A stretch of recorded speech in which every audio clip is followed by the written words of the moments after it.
Bikin program untuk mengajar jemaat.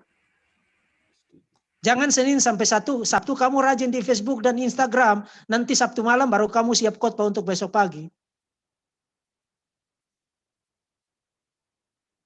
Lalu jemaatnya dianggurin, Senin sampai Sabtu mereka jajan doktrin sesat di Joshua Teu dan di Rusuli Lubis. Nanti baru hari Minggu baru kamu ngamuk-ngamuk di atas mimbar. Tadi ada 3 poin di situ kalau tidak salah, itu adalah mereka anti teologi, anti sejarah, dan anti intelektual. Nah, sebenarnya kalau saya memahami lebih dalam ini sebenarnya dari apa yang dia sampaikan itu semua kontradiksi. Menurut saya ada beberapa problem di situ. Karena kalau dia mengatakan Allah mencipta satu pribadi, lah ini yang mencipta ini adalah seorang pribadi juga. Kalau dia mencipta pribadi lain, lalu sekarang ada 2 pribadi. Lalu yang dicipta ini adalah dia anggap sebagai Allah itu sendiri. Berarti Allah mencipta Allah. Jadi menurut saya ada unsur politeisme yang masuk di sana. Sebetulnya tidak juga ya, tidak juga karena tahun 60 sudah ada UPC di Semarang, lalu dia mendirikan gereja baru. Terus nanti bergulir dan yang lain. Yang terbaru yang 2000 ada Joshua Teu, tapi sebetulnya bukan karena UPC itu pernah bekerja sama dengan kelompok kami di gereja kami Pantekosta. Lalu nanti bubar karena pembagian harta gonogini tidak jelas, maka mereka mendirikan gereja sendiri.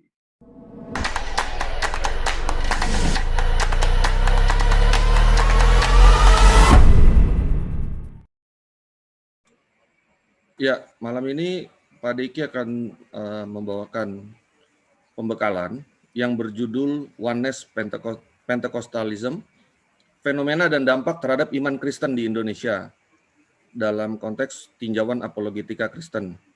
Acara ini juga kami didukung oleh beberapa rekan-rekan kami yang orang-orang yang rindu untuk mengabarkan kebenaran firman Tuhan. Ada channel Verbum Veritatis di sini, juga Verbum Veritatis dan Friend, kemudian ID YouTube Albert Rumampuk, Apologetika Eksklusif, Tian Waru, Keluarga Iman Rasuli, dan Piong 77 Channel. Saya akan membacakan sedikit mengenai profil singkat mengenai Pak Deki sebelum beliau masuk pada pemaparan materi. Mohon teman-teman ikut mendengarkan. Ya, Pak Dr. Deki Hitnas Yan Gadas MDiv MTH, S1 beliau dari Setia, STT Aras Tamar di Jakarta tahun 2003, kemudian MDiv dari STT Amanat Agung, lanjut beliau di MTH di I3 Batu Malang, kemudian mengambil gelar doktor teologinya dari IKB di Balikpapan. Saat ini Pak Diki menjabat sebagai Ketua STT Huperetes Batam sejak Februari 2015 ya. Februari 2020, maaf, dan mengajar di program sarjana serta pasca sarjana untuk bidang hermeneutika, biblika, perjanjian baru, dan teologi biblika. Kalau soal pelayanan beliau di bidang apologetika ya nggak mungkin kita nggak tahu, tapi saya rasa teman-teman yang berkumpul di sini juga sudah cukup tahu ya. Karena memang beliau salah satu yang Tuhan pakai untuk generasi kita saat ini untuk menghadang ajaran-ajaran yang bengkok-bengkok, juga serangan-serangan terhadap iman Kristen kita. Beliau juga aktif menulis dan menerbitkan artikel-artikel ilmiah di jurnal-jurnal akademis. Beliau juga menulis beberapa buku, diantaranya Bahasa Yunani, Sejarah dan Gramatikalnya, diterbitkan tahun 2008, Pengantar Praktis Studi Kitab-Kitab Injil, tahun 2011, Paradigma Eksegesis, Penting dan Harus, tahun 2013, Dari Mesir ke Mesir, Telaah Kristotetelik Hosea 11:1 dalam Matius 2 ayat 15 tahun 2015, dan Surat Filemon Pengantar Eksegesis dan Teologinya pada tahun 2015. Demikian perkenalan singkat dari Dr. Deki Gadas. Selanjutnya, untuk mempersingkat waktu, saya akan mempersilakan Dr. Deki untuk memberikan materi paparannya. Waktu sekitar maksimal 60 menit. Silakan Dr. Deki. Baik, salam selamat malam buat semua dan terima kasih untuk kesempatan saya bisa menyampaikan materi pada malam ini. Ya, saya berharap screen saya sudah kelihatan. Kalau ada gangguan soal audio atau tampilan di screen, tolong interupsi saya. Karena sekarang saya hanya kelihatan screen PowerPoint saya di monitor laptop. Oke, jadi tema kita adalah fenomena dan dampak Oneness Pentecostalism bagi iman Kristen di Indonesia. Nah, dari tema ini tentu saja kita tidak akan menitik beratkan pemaparan materi ini soal apa yang dipercayai oleh para penganut Oneness Pentecostalism ini, tapi soal bagaimana gerakan ini atau ajaran ini memberikan pengaruh dan dampak bagi kekristenan di Indonesia. Nah, tentu saja untuk memberikan presentasi yang bersifat lebih akurat itu diperlukan satu waktu yang panjang untuk melakukan riset soal seberapa besar dampaknya dan pengaruhnya bagi kekristenan di Indonesia. Itu sesuatu yang tidak mungkin dilakukan karena saya baru dihubungi sekitar 1 atau 2 hari yang lalu. Jadi saya hanya akan bicara tentang dampak dan fenomena ini secara umum. Tapi saya kira kita semua bisa melihat secara umum apa yang sedang terjadi akhir-akhir ini dengan munculnya sejumlah tokoh utama yang menyebarluaskan ajaran ini kepada publik, khususnya kekristenan di Indonesia. Nah, kita tidak bisa mengasumsikan begitu saja bahwa semua orang Kristen saat ini atau kita semua yang ada saat ini sudah punya gambaran yang jelas tentang sebenarnya Oneness Pentecostalism itu apa. Maka sebelum saya bahas tentang fenomena itu, saya ingin mulai dengan memberikan sedikit gambaran ringkas tentang Oneness Pentecostalism. Nah, sejarah ringkasnya adalah sebenarnya ajaran ini baru muncul pada akhir abad kedua dengan nama monarkianisme modalisme atau monarkianisme dinamis. Nah, ada perbedaan atau ada penekanan yang berbeda dari dua sebutan itu. Monarkianisme modalisme itu pada dasarnya mirip dengan yang diyakini oleh mereka yang menamakan diri Oneness saat ini. Percaya bahwa Tuhan itu hanya satu pribadi, unipersonal, dan sebutan seperti Bapa, Anak, dan Roh Kudus itu hanya merupakan 3 sebutan yang berbeda untuk satu pribadi yang sama. Nah, modalisme itu sendiri sebenarnya ada 2 variasi. Variasi yang pertama adalah modalisme yang suksesif.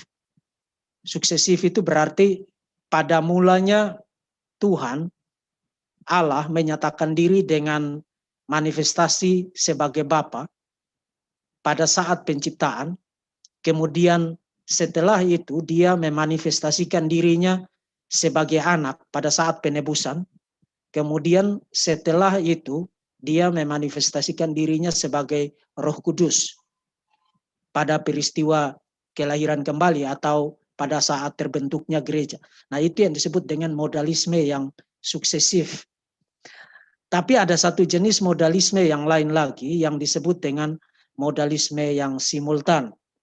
Nah, modalisme yang simultan ini percaya bahwa 3 manifestasi itu atau 3 peran itu Bapa, Anak, dan Roh Kudus itu muncul secara bersamaan di dalam sejarah pewahyuan. Nah, sebutan sabelianisme yang digunakan lebih luas digunakan untuk ajaran ini itu sebenarnya baru digunakan setelah tokohnya Sabelius pada abad ketiga muncul dan mengajarkan ajaran modalisme yang simultan. Sejak abad kedua, para bapak gereja itu secara suara bulat telah menyatakan perlawanan terhadap ajaran ini. Misalnya Hippolytus dari Roma, kemudian Novatianus, Dionysius dari Alexandria, kemudian Dionysius dari Roma, Cyrilius dari Yerusalem, Epifanius.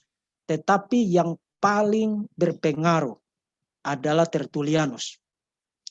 Khususnya di dalam tulisannya yang berjudul Against Praxeas atau Melawan Praxeas, itu tulisan pada akhir abad kedua atau awal abad ketiga. Nah, jadi itu perlawanan terhadap pandangan yang pertama, monarkianisme yang modalistik.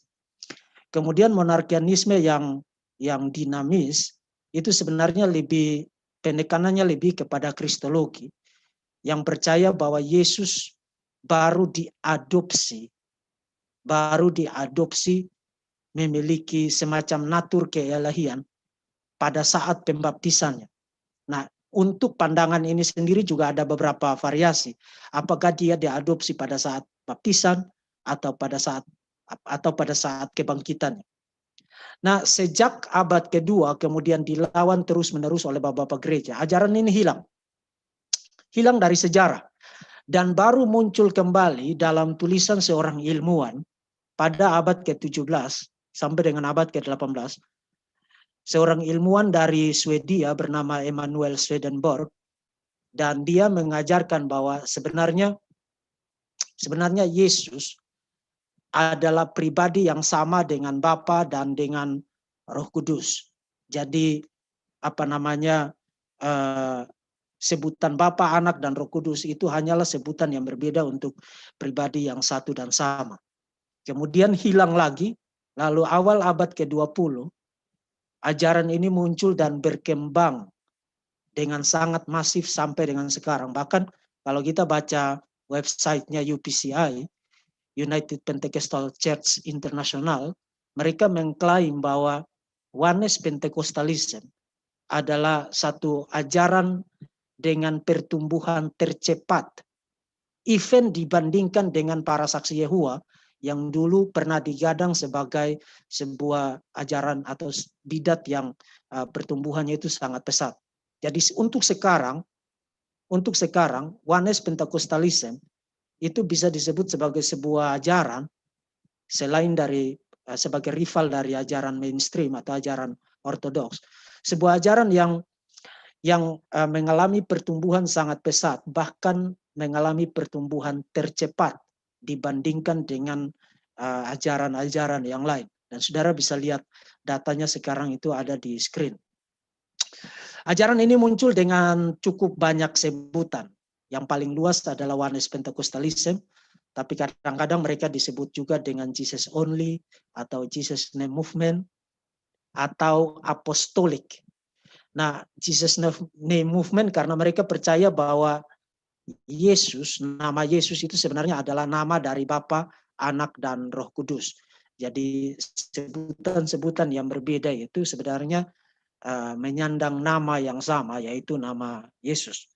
Kemudian mereka juga menyebut diri apostolik karena mereka percaya bahwa ajaran mereka adalah ajaran yang persis meneruskan ajaran para rasul, terutama seperti yang kita baca di dalam Kisah Para Rasul, dan jauh lebih spesifik lagi terutama dalam kaitan dengan baptisan. Nah, secara cepat saja ajaran utama dari Oneness Pentecostalism itu bisa diringkas ke dalam dua premis dan satu kesimpulan. Mereka berangkat dari premis yang sama dengan ajaran konservatif atau ajaran ortodoks, bahwa hanya ada satu Allah. Tetapi premis monoteisme ini kemudian mereka samakan dengan Unitarianisme. Jadi satu Allah di situ, itu adalah Bapa. That's it. Dan karena Yesus adalah Allah, maka saudara sudah bisa lihat kesimpulannya. Kesimpulannya Yesus adalah Bapa dan Roh Kudus. Jadi sebenarnya ini ajaran yang cukup simpel di dalam konstruksi argumennya. Dimulai dari premis monoteisme, kemudian mereka menyamakan monoteisme dengan Unitarianisme. Kemudian dari situ mereka pindah ke premis yang kedua, Yesus adalah Allah. Kemudian mereka simpulkan, karena Allah itu Esa dan itu berarti Unitarian, dan karena Yesus itu Allah, maka kesimpulan yang tidak terelakkan adalah Yesus adalah Bapa dan Roh Kudus. Itu premis utamanya. Jadi mereka mau goyang kemanapun, mereka selalu berpijak pada premis-premis dan kesimpulan ini. Nah, in case kalau saudara berpikir bahwa kita sedang menciptakan straw man artinya kita menciptakan pandangan yang tidak representatif mengenai yang mereka yakini, saudara bisa lihat satu kutipan dari seorang leading theologian Oneness Pentecostal, David Bernard, yang ada di screen sekarang. Dia tidak malu mengaku diri meneruskan ajaran modalistik yang telah dikecam oleh bapak-bapak gereja, dan ringkasan premis-premis yang tadi saya perlihatkan kepada saudara itu bisa dilihat pada kutipan yang ada di screen sekarang. Tapi yang paling penting yang saya ingin kita aware adalah kristologinya. Karena sebenarnya banyak orang Kristen itu tertipu di sini. Saudara ingat bahwa para Oneness Pentecostals itu menggunakan terminologi yang sama persis dengan kita. Saudara bicara tentang inkarnasi, mereka juga gunakan istilah inkarnasi. Saudara bicara tentang Yesus sebagai Tuhan dan pengakuan bahwa Yesus itu Tuhan adalah syarat untuk keselamatan, mereka juga mengklaim persis sama demikian. Saudara bicara tentang dua natur Kristus di dalam kristologi tradisional atau hypostatic union, mereka juga bicara dua natur Kristus. Saudara bicara tentang keilahian dan kemanusiaan Yesus, mereka juga bicara dengan istilah yang sama. Tetapi, dan ini yang banyak orang Kristen gagal untuk melihat kesalahan dari ajaran ini. Karena mereka terkecoh dengan istilah yang sama. Kalau saudara tanya seorang Oneness Pentecostals, apa yang you mengerti tentang inkarnasi? Tidak butuh 5 menit untuk dia akan kasih tahu saudara bahwa yang berinkarnasi adalah Bapa. Jadi Bapa berinkarnasi menjadi Yesus. Nah, saudara sebagai seorang reform atau seorang evangelikal atau apapun aliran teologi saudara, apakah Lutheran atau Arminian atau apapun juga, saudara tidak percaya bahwa yang berinkarnasi adalah Bapa. Karena jelas di dalam Alkitab yang berinkarnasi adalah Logos. Firman itulah yang berinkarnasi. Kaiho Logos Sarx Egeneto. Jadi waktu mereka bicara tentang inkarnasi, istilah yang sama. Tapi mereka memberi isi yang berbeda. Bapa berinkarnasi menjadi Yesus. Dan of course mereka harus mengajar begitu. Karena ingat premis-premis yang tadi. Bapa adalah Yesus, adalah Roh Kudus. Pribadi yang satu dan sama, tapi sebutan yang berbeda. Kemudian, saudara bicara tentang dui natur Kristus atau hypostatic union. Dua natur Kristus. Yesus itu Allah sejati, manusia sejati. Mereka juga bicara persis dengan terminologi yang sama. Tapi tunggu sebentar. Kalau saudara tanya, apa yang you mengerti tentang hypostatic union? Apa yang you mengerti tentang dua sifat Kristus? Sifat keilahian dan sifat kemanusiaan. Mereka akan kasih tahu saudara. Sifat keilahiannya adalah Bapa yang berinkarnasi menjadi Yesus. Kemudian sisi kemanusiaannya adalah apa yang mereka sebut sebagai the Son, anak. Nah, sampai di sini saudara sudah langsung melihat keterpisahan yang tajam antara Oneness Pentecostalism dengan kristologi tradisional. So, waktu kristologi tradisional bicara tentang dua natur Kristus, bukan hanya kita bicara tentang Logos itu menjadi manusia, tapi kita sekaligus menegaskan bahwa Yesus itu disebut anak bukan baru pada saat dia ada di dalam rahim Maria. Sebutan anak bagi Yesus adalah sebutan yang kekal. Dengan kata lain, Yesus sebagai anak adalah status ontologis yang kekal. Yesus adalah the eternal Son of God. Itu di dalam kristologi tradisional. Tapi kalau saudara bicara dengan seorang Oneness Pentecostals, dia tidak percaya bahwa Yesus itu praeksisten sebagai anak. Dia tidak percaya itu. Yesus baru disebut sebagai the Son, anak, pada saat dia ada di dalam rahim Maria. Jadi, kapan Yesus menyandang status sebagai anak? Pada saat dia ada di dalam rahim Maria. Jadi waktu saudara bicara tentang Yesus sebagai the Son of God, sudah tercakup di dalamnya status keanakan Yesus yang kekal. Yesus bukan baru jadi anak pada saat dia ada di dalam rahim Maria. Status itu adalah status yang kekal. Sejak kekekalan, sebelum berinkarnasi, Yesus menyandang status sebagai anak. Tapi bagi orang yang menganut Yohanes Pentakostal, tidak. Yesus baru menyandang status sebagai anak pada saat dia ada di dalam rahim Maria dan pada saat dia melaksanakan misi kemesiasan. Nah, apakah bagi seorang Yohanes Pentakostal status sebagai anak itu memiliki akhir? Karena mereka percaya status itu memiliki beginning, memiliki awal.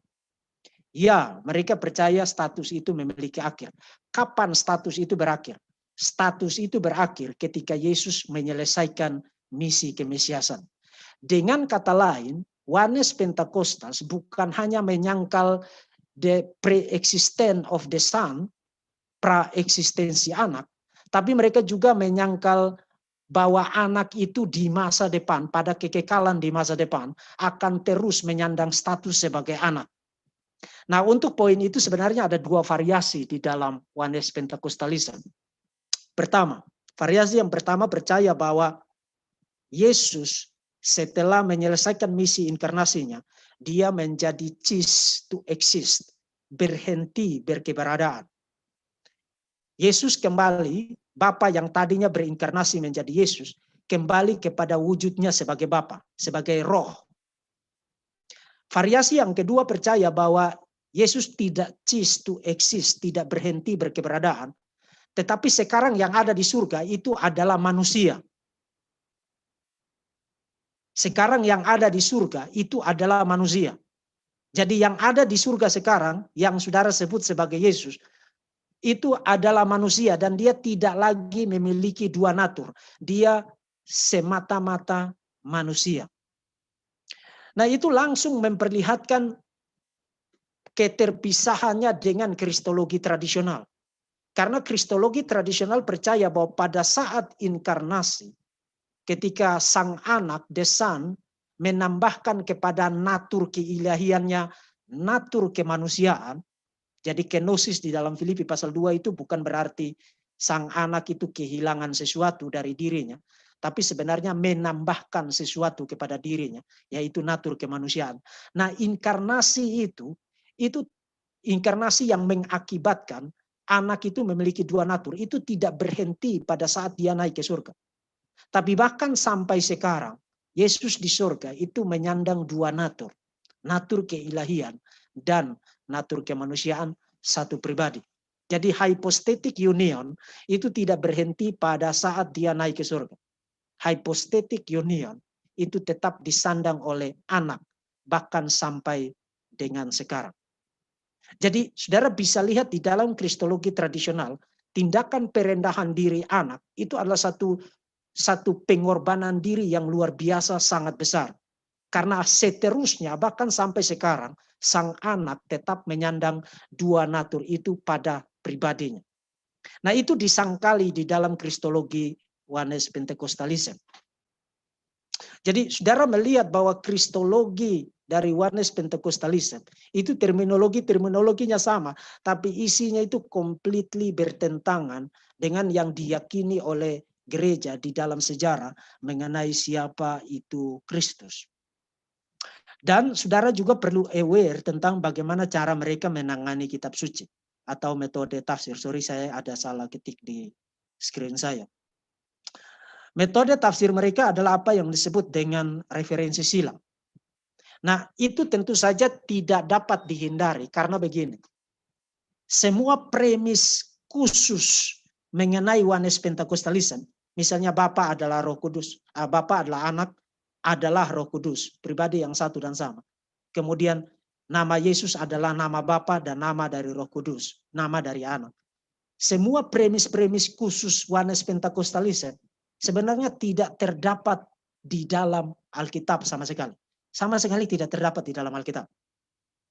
Yuk cari dari Kejadian sampai dengan Wahyu, tidak ada satupun bagian di dalam Alkitab yang menyatakan secara jelas premis-premis itu. Nah, bagaimana caranya mereka membuktikan kepada saudara bahwa premis itu ada di dalam Alkitab? Mereka nyambung-nyambungin ayat. Itu sebabnya di dalam sesi live saya sering sarankan kepada mereka untuk buka pabrik ayam tikar. Nyambung-nyambungin ayat. Maksudnya bagaimana? Misalnya, premis bahwa Yesus adalah nama dari Bapa, Anak, dan Roh Kudus. Saudara cari di mana ayatnya di dalam Alkitab. Tidak ada. Tapi untuk membuktikan itu mereka nyambungin Yohanes pasal 5 ayat 43, Yohanes pasal 12, Yohanes pasal 17, dengan Lukas pasal 1 ayat 31. Jadi Yesus bilang, aku datang di dalam nama Bapa. Tapi kan Yesus tidak bilang bahwa nama Yesus adalah nama Bapa kan. Nah, untuk bikin premis itu kelihatan Alkitabiah, mereka nyambungin dengan Lukas pasal 1 ayat 31. Kan waktu malaikat itu nyuruh supaya kasih nama anak itu, nyuruh kasih nama anak itu dengan nama Yesus. Nah, kalau nama anak itu Yesus, dan Yesus adalah pribadi yang satu sama dengan Bapa dan Roh Kudus, maka nama Yesus adalah nama dari Bapa, nama dari Anak, dan nama dari Roh Kudus. Nah, saudara yang belajar hermeneutik, saudara yang belajar eksegesis, saudara tahu itu adalah penggunaan referensi silang yang tidak terkontrol. Itu adalah kecelakaan besar. Karena meskipun dalam taraf tertentu kita boleh melakukan referensi silang, tapi referensi silang itu kita lakukan tidak dengan nyambung-nyambungin ayat demi untuk membuktikan satu proposisi yang tidak pernah di-state secara jelas di dalam kitab suci. Bahkan kalau kita teliti konteks spesifik dari teks-teks yang mereka rujuk, kita akan segera dapati bahwa konteks dari teks-teks itu melarang untuk digunakan untuk disambung-sambungin guna membuktikan premis apapun dari Oneness Pentakostalisme. Nah, nanti kalau di dalam sesi tanya jawab, kalau ada yang mau tanya tentang itu, kita bisa bicara itu lebih lanjut. Tapi saudara perlu aware akan hal itu. Setiap kali saudara ada di dalam diskusi dengan mereka, dan kemudian saudara minta mereka untuk membuktikan secara biblikal premis-premis yang mereka ajarkan, inilah yang pasti mereka akan lakukan. Melakukan cross-referencing atau referensi silang. Dan saudara jangan terkecoh dengan itu. Yang perlu saudara lakukan adalah memeriksa konteks dari setiap teks yang mereka rujuk. Begitu saudara perhatikan konteksnya, saudara akan langsung melihat. Teks-teks itu tidak bisa disambung-sambungin untuk mendukung premis apapun dari Oneness Pentakostalisme. Nah, itu sekilas tentang Oneness Pentakostalisme supaya kita tahu bahwa ajaran ini adalah penyimpangan yang sangat serius dari teologi Kristen. Nah, sekarang kita berpindah kepada fenomenanya. Ini adalah apa yang sekarang kita saksikan bersama di dunia apologetika, termasuk juga dinamika pertukaran argumen di dalam kekristenan di Indonesia. Joshua Teu, Paul Jang, Fatima Sa'dia, kemudian Rina Solihin. Orang-orang yang mendapatkan tempat di hati banyak orang Kristen di Indonesia. Dan itu harus diakui. Harus diakui. Mereka mendapatkan tempat yang sangat baik di hati banyak orang Kristen di Indonesia. Kenapa? Karena mereka melakukan apa yang disebut dengan apologetika Kristen. Kekristenan di Indonesia sudah terlalu lama dibully oleh Islam tanpa bisa punya peluang untuk menjawab. Saya sering katakan kepada tim saya di KIR, 5-10 tahun yang lalu kekristenan itu hanya hanya boleh memberikan defense, memberikan pembelaan, tapi tidak boleh menyerang sama sekali. Kita bahkan tidak boleh bilang bahwa Muhammad adalah nabi palsu, tapi mereka boleh bilang bahwa Yesus itu bukan Tuhan. Dan mereka boleh bilang itu dengan sesuka hati dan dengan cara yang bahkan menciptakan berbagai macam omong kosong mengenai kekristenan, dan kita tidak bisa berbuat apa-apa. Kita hanya boleh memberikan jawaban defensif. Itu yang tadi saya maksudkan. Sudah terlalu lama kekristenan dibully oleh Islam di Indonesia. Maka dalam kondisi seperti ini, orang-orang Kristen di dalam hatinya, di dalam sanubarinya, merindukan tokoh-tokoh tertentu maju ke depan, berdiri dan berbicara membela kekristenan. Dan karena harapan yang demikian, ekspektasi yang demikian, begitu ada orang yang menamakan diri apologet Kristen, apalagi pernah berdebat dengan para mu'alaf atau muslims, memberikan jawaban-jawaban atau sangkahan-sangkahan kepada Islam, Orang-orang Kristen itu matanya sudah langsung berwarna merah muda, hatinya berbunga kangkung, dan tidak lagi peduli apakah orang ini mengajarkan ajaran yang sehat dari perspektif teologi Kristen atau tidak. Yang penting dia berdiri dan membela kekristenan, melawan Islam. Itulah sebabnya orang-orang ini mendapatkan tempat, bahkan tempat yang sangat dekat di hati banyak orang Kristen di Indonesia. Dan saudara tidak usah terkejut. Begitu saudara bicara menelanjangi kesesatan ajaran yang mereka anu. Siapa yang datang mencaci maki saudara? Bukan Muslim loh. Bukan kadrus loh. Tapi yang datang mencaci maki saudara adalah orang-orang Kristen. Nah, saudara tidak perlu marah kepada mereka sebenarnya. Mereka hanyalah orang-orang Kristen yang lugu. Orang-orang Kristen yang tidak bisa membedakan tangan kiri dari tangan kanan. Yang hatinya mencintai Alkitab, mencintai Tuhan, tapi mencintai Alkitab dan mencintai Tuhan di tempat yang salah dan diajarkan oleh orang-orang yang salah, oleh orang-orang semacam ini.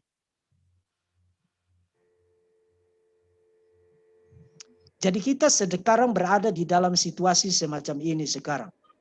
Karena orang-orang ini telah membuat banyak orang Kristen jatuh cinta kepada mereka, terutama melalui kegiatan apologetika. Dan itulah sebabnya kita yang mengaku diri sebagai reform, sebagai evangelikal, sebagai Lutheran atau apapun juga yang menganut teologi tradisional khususnya doktrin Allah Tritunggal, kita harus menjadikan ini sebagai pelajaran mendorong diri kita untuk jangan menjadi silent majority. Doktrin Tritunggal itu doktrin yang konsensus loh. Dianut oleh semua gereja. Even gontok-gontokan dalam hal-hal spesifik dan yang sekunder. Termasuk yang Katolik, yang Ortodoks Syria, Ortodoks Yunani, Ortodoks Rusia, yang Protestan dengan segala macam aliran dan denominasinya itu, semua percaya akan doktrin Tritunggal. Jadi ketika bicara tentang doktrin Allah, mendadak semua gereja dari berbagai aliran, dari berbagai denominasi menjadi domba-domba Kristus yang manis. Percaya doktrin Allah yang sama. Artinya kita itu mayoritas. Tapi kita menjadi silent majority selama ini. Itulah sebabnya kita tidak mengisi hati orang-orang Kristen dengan doktrin Tritunggal yang am dan kudus. Dan tempat itu telah direbut oleh orang-orang ini sekarang. Dan saudara tahu kalau orang sudah jatuh cinta, itu biar dimarah-marahin pun dia tidak mudah goyah. Tidak mudah goyah. Nah ini fenomena yang kita lihat sekarang di dalam kekristenan di Indonesia. Jadi selain tadi data dari UPCI tadi yang menyatakan bahwa Oneness Pentecostalism itu adalah ajaran atau aliran dengan pertumbuhan tercepat di dunia saat ini, itu harusnya mengkhawatirkan. Tapi fenomena semacam ini harusnya membuat kita orang-orang Kristen itu jauh lebih khawatir lagi untuk tidak menjadi silent majority di Indonesia. Termasuk dengan konsekuensi saudara akan dicaci maki oleh orang-orang Kristen sendiri. Tapi saudara tidak boleh menjadi silent majority. Tidak boleh. Jangan biarkan orang-orang semacam ini terus-menerus mendapatkan tempat yang bahkan jauh lebih deep di dalam hati orang-orang Kristen. Orang-orang Kristen yang percaya akan doktrin Tritunggal harus berbicara dan bukan hanya berbicara tapi terus-menerus berbicara tentang doktrin Tritunggal. Dan itu bahkan ketaatan kepada kitab suci. Kalau saudara baca Ulangan pasal 6, Yahweh bilang apa? Ajarkan terus-menerus kepada anak-anakmu. Nah, kenapa itu terjadi di dalam kekristenan? Saya kira fenomena Joshua Theo, fenomena Paul Jang, fenomena Fatima Saadia, fenomena Rina Solihin adalah harga yang dibayar oleh kekristenan karena melalaikan sejumlah hal. Saya akan bicara dua hal saja. Pertama, kekristenan yang kita hidupi sekarang adalah kekristenan buta Alkitab dan buta teologi. Kekristenan buta Alkitab dan buta teologi. Itu bukan pengamatan saya sendiri.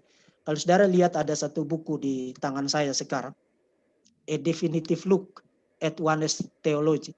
Ini ditulis oleh Dr. Edward Dalcour. Dia mulai buku ini dengan pengamatan ini. 100 tahun terakhir ini bisa dikatakan kekristenan itu ditandai dengan buta Alkitab dan buta teologi. Doktrin-doktrin seperti doktrin Allah Tritunggal, doktrin penebusan substitusional Kristus, doktrin justification by faith alone, itu telah tidak lagi diajarkan di dalam gereja. Apa yang diajarkan di dalam gereja sekarang? Mengelola keuangan, menangani kesepian, menangani kekhawatiran, bagaimana bergaul, dan lain sebagainya. Tapi mereka tidak mau bicara pengajaran. Belum lagi fenomena para TV evangelis, para penginjil televisi yang sangat terkenal, itu mereka tidak bicara doktrin. Mereka bicara hal-hal yang praktis. Saudara kalau tidak bisa tidur tengah malam, saudara nonton mereka, saudara dapat hiburan. Para pastor, para penulis tidak lagi secara konsisten mengajarkan ajaran-ajaran primer Kristen yang Alkitabiah. Mereka menggantikan itu dengan self-help, motivasi, dan lain sebagainya. Itu yang dilakukan di dalam kekristenan. Dan sekarang kita membayar itu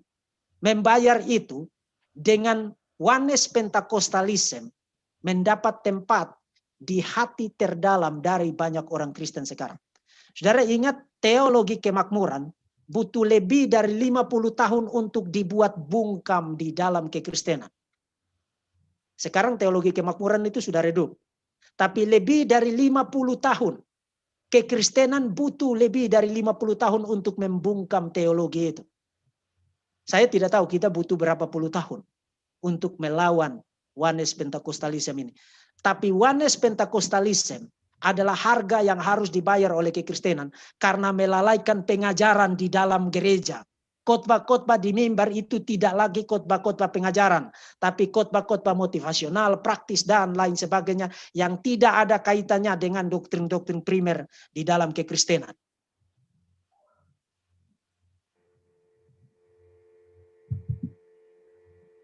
Ada satu lagi kutipan dari Dr. Sharon Finney tentang biblical illiterasi yang menjadi problem utama dari gereja pada tahun-tahun terakhir ini. Dan bahkan bukan hanya itu. Sorry to say, kepada beberapa gereja tidak bermaksud untuk menyerang secara personal. Tapi banyak gereja tidak lagi mengharuskan hamba Tuhannya, pengkhotbahnya, pengajarnya untuk belajar. Yang penting dia punya hati, mengaku dipimpin oleh Roh Kudus, saya tulus mau melayani Tuhan, besok dia sudah dikasih mimbar. Akhirnya ngalor ngidul dan ngaco di atas mimbar. They are dangerously trying to teach others when they themselves are not properly equipped academically in the knowledge of Scripture. Mereka secara berbahaya mencoba mengajar orang lain ketika mereka sendiri tidak secara proper diperlengkapi secara akademik dalam pengetahuan akan kitab suci. Gereja membungkus kemalasannya dengan jubah kesungguhan, dengan jubah pimpinan Roh Kudus, lalu membuang keharusan untuk belajar secara serius sebelum naik ke atas mimbar. Dan kita sekarang sedang membayar itu dengan membuat banyak orang Kristen jauh lebih suka mendengarkan Oneness Pentakostal berbicara ketimbang saudara bicara tentang doktrin Allah Tritunggal. Kekristenan yang praktis.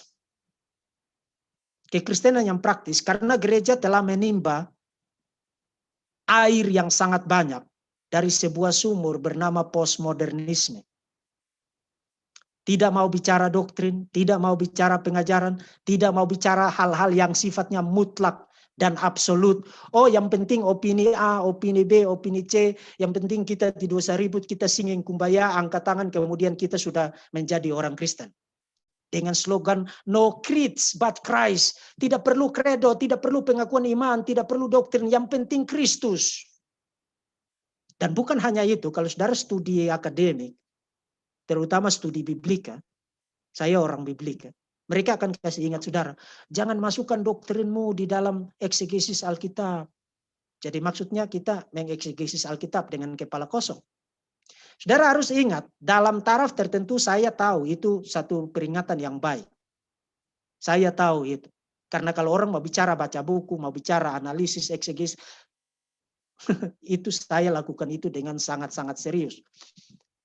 Tapi saudara harus tahu, iman Kristen mendahului perjanjian baru. Apa maksudnya? Kapan perjanjian baru ditulis? Dokumen terawal perjanjian baru itu adalah surat-surat Paulus. Dan itu ditulis sekitar akhir tahun 40-an atau awal tahun 50-an. Nah, kekristenan sudah muncul di Yerusalem pada peristiwa Pentakosta. Dan itu sekitar tahun 33, tahun 30 atau tahun 33 Masehi. Artinya kekristenan sudah tersebar, kekristenan sudah ada, kira-kira 15 sampai 20 tahun sebelum dokumen perjanjian baru pertama itu ditulis. Dengan kata lain, dokumen-dokumen itu lahir dari iman Kristen. Artinya sudah ada doktrin, sudah ada rule of faith sebelum dokumen-dokumen itu ditulis. Dokumen-dokumen itu dimaksudkan untuk dibaca secara teologis. Dengan kata lain, kalau ada orang kasih tahu saudara, kita tidak boleh masukkan doktrin ketika melakukan eksegesis, dia adalah orang yang tidak tahu apa-apa tentang sejarah lahirnya teks-teks perjanjian baru. Dan apa yang dihasilkan? Apa yang dihasilkan? Keengganan untuk bicara doktrin, yang dihasilkan adalah kekristenan yang praktis, yang penting berguna. Jadi yang benar adalah yang berguna. Kalau tidak langsung praktis, maka mungkin benar, mungkin tidak benar, tapi mari kita tidak usah bicara itu. Gereja kehilangan apa yang disebut dengan kemutlakan. Dan merangkum apa yang disebut dengan relativisme dan pragmatisme. Dan itu yang disenangi oleh jemaat. Jadi kalau saudara mau jadi hamba Tuhan, yang disenangi oleh jemaat apa yang saudara lakukan? Kasih mereka apa yang mereka mau. Mereka tidak suka yang absolut dan mutlak, kasih mereka yang relatif. Mereka tidak suka yang doktrin-doktrin, kasih mereka yang praktis-praktis. Kemudian saudara akan disenangi dan lain sebagainya. Tapi apakah itu kekristenan? Apakah itu kekristenan? Nah, fenomena hal-hal semacam inilah yang membuat Oneness Pentakostalisme itu akan terus, kalau kita tidak segera melakukan sesuatu untuk menghentikan hal ini, Oneness Pentakostalisme akan terus menjadi ajaran dengan pertumbuhan tercepat di dalam kekristenan, bahkan di dalam dunia ini. Nah, dengan menyikapi atau melihat fenomena itu, para penganut Oneness Pentakostal ini memanfaatkan situasi itu untuk melakukan beberapa hal. Pertama, mereka terus-menerus mencuci otak publik dengan apa yang saudara lihat di screen sekarang, anti-teologi. Misalnya kalau saudara dengar Joshua Teo, dia selalu bilang, mari kita back to the Bible aja, jangan pakai teologi lagi. Jadi dia membuat dikotomi antara Alkitab dan teologi. Dengan asumsi yang tidak dikasih tahu, tapi jelas orang bisa nangkap itu. Asumsinya adalah teologi itu tidak ada di dalam Alkitab. Yang ada di dalam Alkitab adalah apa yang diajarkan oleh Joshua Teo. Jadi orang-orang ini terus-menerus membombardir publik, membombardir orang-orang Kristen dengan dikotomi antara Alkitab dan teologi. Dan karena orang-orang Kristen ini mencintai Alkitab, maka of course, kalau you mengajar mereka dengan dikotomi antara Alkitab dan teologi, maka mereka akan lebih bang teologi. Kemudian, yang kedua, mereka terus-menerus membombardir publik dengan sikap anti sejarah, terutama sejarah gereja. Saudara dengar mereka, siapa itu bapak-bapak gereja itu? Kekristenan kita kan tidak didasarkan atas pandangan bapak-bapak gereja. Tidak didasarkan atas konsili-konsili yang ada di dalam sejarah gereja. Mari kita back to the Bible. Jadi sekali lagi Alkitab bukan hanya dikontraskan dengan teologi, tapi dikontraskan dengan sejarah. Nah kalau saudara duduk dan pikir baik-baik, Apakah back to the Bible itu baru tiba-tiba melompat, kemudian masuk ke dalam kepalanya Joshua Teo dan Paul Jang dan kawan-kawan. Dari 2 milenia, hampir 2 milenia, kekristenan di dalam sejarah tidak back to the Bible. Tapi orang-orang Kristen yang awam-awam ini, yang selama ini telah diracuni dengan sikap anti doktrin, anti kredo, anti teologi, anti pengajaran, hanya mau yang praktis-praktis, yang mau yang gampang-gampang, mereka tidak punya kemampuan untuk berpikir demikian. Jadi kalau mereka dengar Joshua Teo kasih tahu mereka, mari kita tidak usah percaya bapak-bapak gereja, tidak usah ikut mereka, mari kita back to the Bible saja, dengan asumsi bahwa yang diajarkan Joshua Teo adalah sesuatu yang biblikal. Mereka sama seperti anak burung yang disuap oleh induknya. Tidak punya kemampuan untuk memfilter itu. Nah, dalam situasi semacam ini, saudara-saudara yang reform, saudara-saudara yang evangelikal, yang Lutheran, yang masih menganut ajaran Tritunggal, apakah saudara akan menjadi silent majority di dalam kekristenan di Indonesia? Atau saudara harus melakukan sesuatu? Kemudian yang berikut, anti-intelektualisme. Oh, enggak usah yang rumit-rumit, enggak usah yang tajam-tajam, yang gampang-gampang aja lah. Inilah yang terus-menerus diracuni, pikiran orang-orang Kristen diracuni dengan semua propaganda ini. Anti teologi, anti sejarah, anti intelektualitas. Terus-menerus orang-orang Kristen dibombardir dengan ini. Dan karena mereka terus-menerus mempresentasikan diri dengan comotan-comotan ayat-ayat kitab suci yang disambung-sambungin seperti yang tadi saya katakan. Orang-orang Kristen, oh ini orang-orang ini mengajarkan ajaran yang sehat. Nah, saya secara tegas, dan saya tidak minta maaf untuk pernyataan ini. Para penganut Yohanes Pentakostas dan yang mengajarkan ajaran itu, mereka bukan orang Kristen. Yohanes Pentakostalisme adalah penghujatan terhadap Allah yang diajarkan di dalam Alkitab. Penghujatan terhadap Kristus yang disingkapkan di dalam Alkitab. Jadi saudara jangan menjadi berbunga kangkung dan menjadi berbunga-bunga.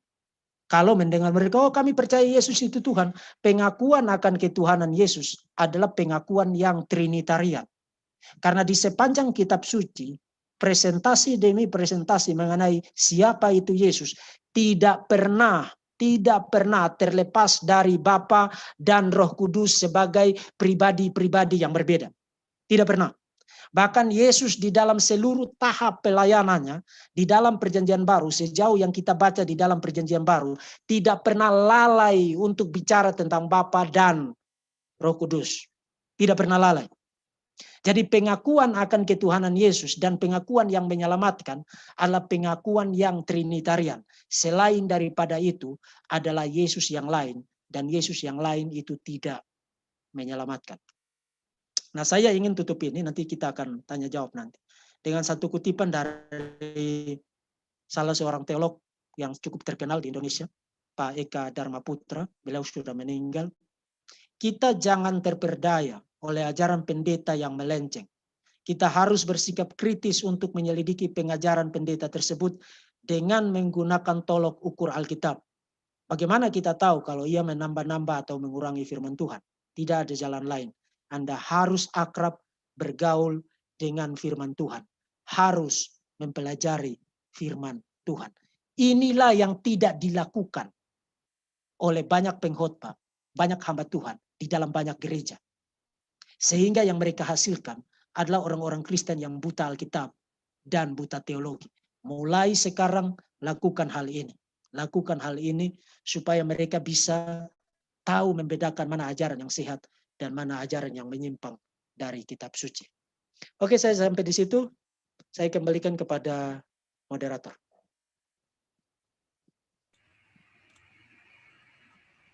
Baik, terima kasih Pak Deki.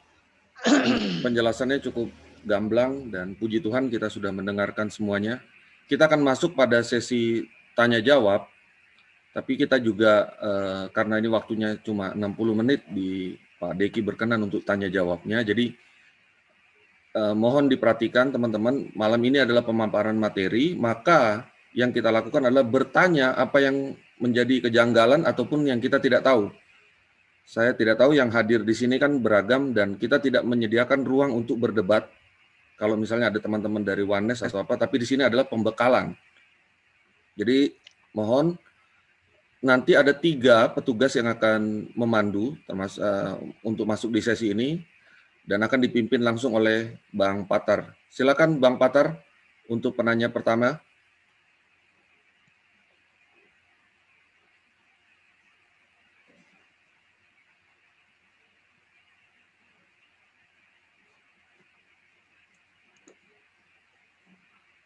Ya, Pak Patar belum bisa masuk.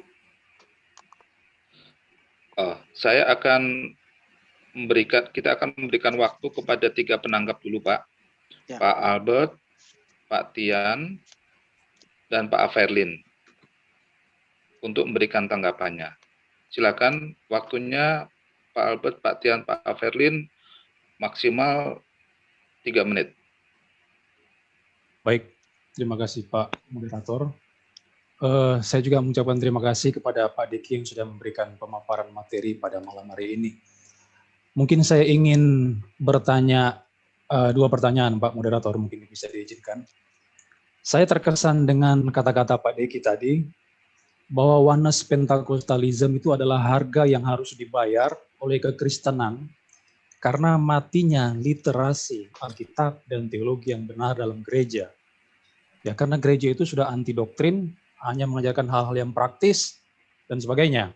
Nah, itulah yang menyebabkan kemunculan Oneness Pentecostalism yang begitu luar biasa di Indonesia, terutama di negara kita. Tapi mungkin ada sebuah argumentasi dari pihak Oneness ini yang perlu kita jawab juga. Karena mereka mengaitkan ajaran mereka itu dengan soteriologi. Jadi mereka mengatakan bahwa keselamatan itu tidak ditentukan oleh iman kepada Allah Tritunggal. Nah, mereka menjuruskan banyak teks-teks misalnya dalam Yohanes 3:16, Roma 10, Kisah 16:31 dan seterusnya. Ini loh buktinya bahwa begitu banyak teks-teks di Alkitab dan memang kita tidak pernah menjumpai dalam seluruh Alkitab ada ayat yang mencatat bahwa kita itu diselamatkan karena percaya doktrin Tritunggal. Tidak ada seperti itu. Nah, makanya itu pendeta Risuli Lubis katanya waktu dia ngomong sama Joshua Tewu, dia kalau ke kampung-kampung ke pedalaman dia cuma mengabarkan Injil Yesus Kristus, kabar baik itu. Tidak pernah dia mengajarkan Allah Tritunggal. Nah, bagaimana Pak Deki menghadapi pernyataan dari kelompok Oneness ini dan bagaimana sebetulnya nasib final mereka, para penganut Oneness ini ketika mereka mati? Apakah mereka memang bisa bersama Tuhan seterusnya kekal selamanya atau mereka akan dicampakkan di neraka? Mungkin itu dulu Pak Diki. Baik, saya jawab dulu supaya saya jangan lupa. Ya. Oke, jadi ada 2 pertanyaan. Apakah mengaku Yesus itu Tuhan, termasuk dalam kategori Oneness, itu adalah pengakuan yang sesuai dengan ajaran Alkitab atau tidak? Kemudian yang kedua, bagaimana dengan mereka yang Oneness ini? Nah, tadi saya katakan sebenarnya kalau perhatikan baik-baik statement saya sebelum saya akhiri presentasi saya katakan pengakuan akan ketuhanan Yesus adalah pengakuan yang trinitarian. Dengan kata lain, kalau toh mau bicara pengakuan akan ketuhanan Yesus, sebenarnya begini. Sebenarnya di dalam sejarah gereja, misalnya Gnostik abad kedua, Doketisme, kemudian seperti Injil-Injil Gnostik yang kita baca pada abad kedua sampai dengan abad keempat. Problem dari mereka itu bukan bahwa mereka menyangkal ketuhanan Yesus loh. Justru mereka sulit untuk percaya bahwa Yesus itu manusia. Orang-orang Gnostik itu percaya Yesus itu Tuhan loh. Justru mereka sulit untuk percaya Yesus itu manusia. Jadi percaya Yesus itu Tuhan itu tidak serta-merta merupakan pengakuan yang menyelamatkan. Karena pada akhirnya kita harus cek lagi Yesus itu Tuhan yang bagaimana, apakah sesuai dengan yang diajarkan oleh Alkitab atau tidak. Dan teks-teks yang biasanya mereka rujuk untuk membuktikan tesis mereka bahwa kami juga mengaku Yesus itu Tuhan. Kalau saudara perhatikan baik-baik semua teks itu. Teks-teks itu menempatkan ketuhanan Yesus dalam konteks trinitarian. Satu contoh saja. Roma pasal 10 ayat 9-10. barang siapa mengaku bahwa Yesus adalah Tuhan dan bahwa Allah telah membangkitkan dia dari antara orang mati, maka dia akan diselamatkan. Itu ayat yang terkenal kan? Itu ayat yang selalu dipakai untuk penginjilan. Saudara perhatikan, pengakuan akan Yesus itu Tuhan di situ, itu ditempatkan dalam konteks Trinitarian. Karena persis setelah pengakuan akan ketuhanan Yesus, Paulus bilang apa? Dan bahwa Allah di situ Bapa, telah membangkitkan dia dari antara orang mati, maka kamu akan diselamatkan. Jadi pengakuan akan ketuhanan Yesus itu adalah pengakuan yang Trinitarian pada dasarnya. Pada dasarnya. Itu seperti tadi saya katakan, pengakuan akan ketuhanan Yesus tanpa pengakuan yang Trinitarian itu adalah Yesus yang lain. Nah, pertanyaan yang kedua, bagaimana dengan mereka yang oneness, apakah mereka masuk neraka? Kita harus membedakan antara, saya sudah berkali-kali kasih tahu ini. Kita harus membedakan antara teologi yang cukup untuk diselamatkan dan teologi yang komprehensif. Maksudnya bagaimana? Kalau saudara baru percaya Tuhan, saudara tidak tahu apa-apa tentang Alkitab, tidak tahu apa-apa tentang Kejadian sampai dengan Maliaki. Yang saudara tahu hanya Yohanes 3 ayat 16 dan Roma 10 ayat 9-10. Kemudian saudara percaya Yesus itu Tuhan. Saudara tidak tahu tentang Bapa, tidak tahu tentang Roh Kudus. Kemudian saudara mati tanpa belajar lebih lanjut. Saudara diselamatkan, saya percaya saudara diselamatkan. Seperti penjahat yang ada di samping Yesus. Digantung bersama-sama dengan Yesus. Kiranya engkau mengingat aku pada saat engkau datang di dalam kerajaanmu. Yesus kasih tahu, hari ini engkau bersama-sama dengan aku di dalam Firdaus. Orang itu tahu tentang Tritunggal enggak? Enggak tahu tentang Tritunggal. Oh, sebentar lagi dia udah mau mati kok. Tapi kalau saudara jadi Kristen, katanya percaya Tuhan, tapi ketika diajari dengan totalitas ajaran Alkitab, ternyata saudara lihat, oh Yesus ini bukan one man show, tapi ada Bapa yang mengutus dia, dan ada Roh Kudus yang menyertai dia, dan bahkan Roh Kudus bekerja untuk menyadarkan kita akan dosa-dosa kita sehingga kita diselamatkan, dilahir barukan, diselamatkan. Kita mulai melihat bahwa ada 3 pribadi yang berbeda bekerja secara menyatu untuk keselamatan kita. Nah, ketika kita diajarkan begini lalu kita menolak, saya justru percaya bahwa iman yang saudara bilang saudara beriman itu bukan iman yang sejati. Karena iman yang sejati itu pasti bukanlah iman yang menolak penyingkapan yang komprehensif mengenai Tuhan itu siapa. Sebab Yesus katakan, domba-dombaku mendengarkan suaraku. Suara Kristus ada di mana? Ada di dalam seluruh kitab suci. Nah, ketika totalitas ajaran kitab suci ini diajarkan lalu saya menolak, saya membuktikan diri saya tidak mendengarkan suara Kristus. Dan kalau saya tidak mendengarkan suara Kristus, saya bukan domba Kristus. Itu logiknya begitu. Jadi mengaku Yesus itu Tuhan itu tidak serta-merta membuat orang itu jadi Kristen. Gnostik percaya Yesus itu Tuhan. Doketisme percaya Yesus itu Tuhan. Arianisme percaya Yesus itu Tuhan. Mormonisme percaya Yesus itu Tuhan. Tapi apakah pengakuan mereka bahwa Yesus itu Tuhan menyelamatkan? Tidak. Karena pengakuan mereka Yesus itu Tuhan adalah pengakuan yang tidak sesuai dengan totalitas ajaran kitab suci. Jadi orang kalau menolak doktrin Tritunggal, bahkan mengajarkan doktrin yang lain sebagai oposisi dari doktrin Tritunggal, sambil tetap bilang, oh saya percaya Yesus Tuhan, saya percaya dia akan dibakar hidup-hidup di dalam neraka secara kekal. Dia bukan orang Kristen. Bedakan dengan orang yang tidak tahu apa-apa. Bedakan antara ignoransi dan penolakan. Itu 2 hal yang berbeda. Ketidaktahuan dan penolakan adalah 2 hal yang berbeda. Jadi kalau orang itu tidak tahu, itu adalah hal yang lain. Tapi kalau orang itu sudah dikasih tahu, diajarin tapi tetap menolak, itu adalah tanda paling pasti. Dia tidak pernah punya iman yang menyelamatkan. Tanda paling pasti. Oke. Ya, baik. Terima kasih Pak Diki. Kemudian ada pertanyaan yang kedua Pak. Saya ingin agar Pak Diki memberikan masukan tentang posisi teologis daripada Pak Joshua Tewin. Karena saya lihat masih ngambang posisinya. Memang dia mengakui bahwa dia itu seorang oneness of God katanya, representasi daripada kelompok oneness. Dia memang percaya bahwa Allah satu pribadi dalam 3 nama itu, Bapa, Putra, Roh Kudus. Tapi kalau saya melihat di beberapa videonya itu waktu saya nonton, ada satu ungkapan pernyataan dia mengatakan bahwa sebelum segala sesuatu dicipta, Allah itu terlebih dahulu mencipta bagi dirinya sendiri. Jadi penciptaannya ada dalam diri Allah. Satu pribadi. Lalu dia mengutip Wahyu 3:14. Dan itu bicara tentang Yesus. Dan memang di video yang lain dia jelas secara eksplisit menyatakan bahwa Yesus ciptaan pertama. Nah, kemudian waktu Yesus selesai diciptakan, sekarang Allah itu mempunyai 2 hakikat. Yang pertama dia hanya roh saja. Hakikat Allah yang pertama cuma roh, tanpa pribadi. Lalu dia ciptalah Yesus itu. Ketika Yesus tercipta, maka ada pribadi. Jadi sekarang Allah mempunyai 2 hakikat.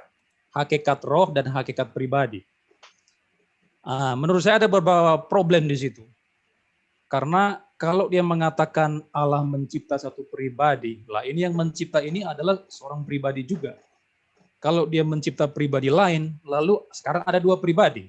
Lalu yang dicipta ini adalah dia anggap sebagai Allah itu sendiri. Berarti Allah mencipta Allah. Jadi menurut saya ada unsur politeisme yang masuk di sana. Kemudian kalau dia katakan Yesus ciptaan pertama, itu juga ajarannya saksi Yehova. Nah sekarang saya ingin masukkan dari Pak Diki, sebetulnya posisi teologisnya Joshua Teo ini apa? Dia itu seorang oneness, politeisme, atau saksi Yehova? Ataukah dia membuat sebuah ramuan baru, ajaran baru, misalnya teoisme dengan ramuan seperti tadi itu, menggabungkan beberapa teori ajaran itu? Mungkin gitu Pak. Kalau lihat dari argumen-argumennya, itu argumen-argumen oneness. Kalau lihat dari argumennya ya, misalnya kalau dia menjelaskan tentang, misalnya kemarin di waktu dia live dengan Pak Risuli Lubis, waktu tiba di Matius pasal 28, dia ajukan pertanyaan ini. Bapa namanya siapa? Anak namanya siapa? Roh Kudus namanya siapa? Itu argumen oneness. Karena dia ingin kasih tahu bahwa Yesus adalah nama dari Bapa, nama dari Anak, dan nama dari Roh Kudus. Jadi kalau lihat dari argumen-argumennya, meskipun dia sendiri menolak untuk disebut dalam beberapa kesempatan, misalnya waktu dia live dengan Tanpa Ragi, dia tidak mau disebut oneness. Dia tidak mau. Tapi kalau kita dengar argumen-argumennya, itu argumen-argumen oneness. Teks-teks yang dia kutip-kutip juga teks-teks yang dikutip oleh Oneness Pentakostals. Nah, saya sendiri belum pernah dengar dia bicara seperti yang tadi Pak Albert jelaskan. Tapi kalau benar dia pernah bilang begitu, maka dia ini sedang memblender banyak ajaran sesat menjadi satu sekarang. Karena argumennya argumen oneness, tapi kalau persis seperti yang Pak Albert jelaskan tadi, itu Arianisme loh itu, yang kemudian nanti menjadi saksi Yehova. Dan Arianisme dan saksi Yehova itu sebenarnya kalau dipikir baik-baik, banyak orang kategorikan sebagai Unitarian, tapi sebenarnya tidak Unitarian. Sebenarnya itu diteisme. Karena begini, mereka percaya ada Allah yang sejati itu Bapa, kemudian ada Yesus yang adalah ciptaan yang pertama. Yesus yang ciptaan yang pertama ini dalam taraf tertentu memiliki hakikat keilahian, cuman lebih rendah dari Bapa. Jadi ini semacam daur ulang dari gnostisisme. Karena gnostisisme juga percaya begitu. Ada 2 Tuhan. Tuhan perjanjian lama, Tuhan perjanjian baru. Tuhan perjanjian lama itu tidak kompeten. Menciptakan satu dunia, tapi kemudian dunia itu berisi kejahatan. Nanti kemudian datang Yesus yang jauh lebih kompeten untuk membereskan itu. Jadi Arianisme itu sebenarnya adalah daur ulang dari gnostisisme. Kemudian nanti menjadi saksi Yehova. Dan kalau Pak Joshua Teo mengajar begitu, maka sekarang dia sudah memblender beberapa ajaran sekaligus menjadi satu. Nah, masalah dari orang-orang ini adalah begini. Mereka tidak bikin sesi yang mengajarkan pandangan mereka secara komprehensif itu apa. Mereka lontarin sana sini secara sporadik, sehingga kita sulit untuk mensistematisasi orang ini pandangan persisnya apa. Itu masalahnya. Begitu Pak. Baik, terima kasih Pak Diki. Baik, selanjutnya kami akan memberikan waktu kepada Pak Averlin untuk memberikan tanggapannya. Maksimal 3 menit, Pak. Silakan. Oke Pak, terima kasih. Shalom Pak Deki. Shalom.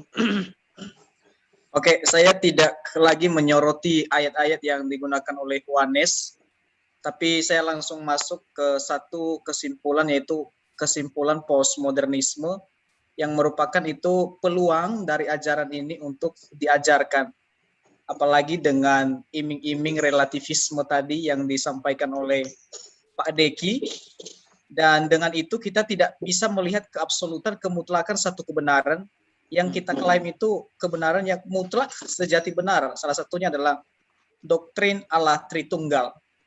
Yang ingin saya tanyakan itu Pak Deki, apa cara yang paling relevan pada saat ini untuk membackup ya pandangan Oneness ini yang telah yang telah di doktrin atau semacam dibungkus oleh relativisme yang katanya kamu kan belum tentu benar ya. Jadi ada kemungkinan pandangan ini diterima di kalangan kaum muda itu ya, orang-orang terpelajar ya, orang-orang yang apalagi orang-orang yang sudah dirasuk oleh liberalisme dan lain sebagainya. Kira-kira seperti itu pertanyaan saya, Pak. Jadi bagaimana untuk menangkal itu ya? Nah, sederhana saja, jangan berhenti ngomong. Seorang hamba Tuhan harus banyak kerja. Kerja seorang hamba Tuhan adalah ngomong. Jadi jangan berhenti ngomong. Karena kalau kita ngomong 1-2 kali, kemudian kita pindah ke topik lain, kemudian nanti tahun depan lagi baru kita balik ke situ. Begitu kita balik dia sudah dapat 50 juta orang. Jadi kita harus terus-menerus memberikan pembekalan. Dan kita bersyukur kita hidup dalam satu dunia yang menarik sekarang. Kemudahan teknologi, kemudahan informasi, dan lain sebagainya. Jadi kita bisa kapan saja ada di hadapan publik, meskipun tidak ketemu orangnya secara langsung, untuk mengajar publik dengan ajaran-ajaran yang benar.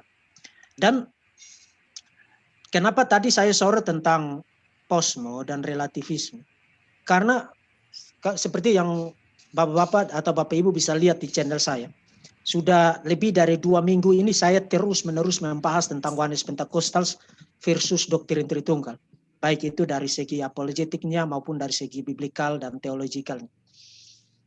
Dan tidak sedikit yang datang di video-video saya, kalau Bapak Ibu baca komentar yang berjubel-jubel, ratusan bahkan ribuan itu. Tidak sedikit yang datang dan bilang begini, Oneness dan Tritunggal itu sama-sama benar, jadi tidak usah berkelahi. Nah ini yang komentar orang Kristen loh. Bagaimana ceritanya Oneness dengan Tritunggal itu sama-sama benar? Oneness dan Tritunggal itu mutually eksklusif. Kalau Oneness benar, Tritunggal itu penyembahan berhala. Kalau Tritunggal benar, Oneness itu penyembahan berhala. Tidak ada middle ground-nya. Tapi karena orang-orang ini telah diracuni dengan posmo, kamu sama-sama benar, yang penting kita aman-aman, jadi jangan berkelahi. Kita tidak berkelahi, kita sedang bicara ajaran yang sehat. Jadi itu.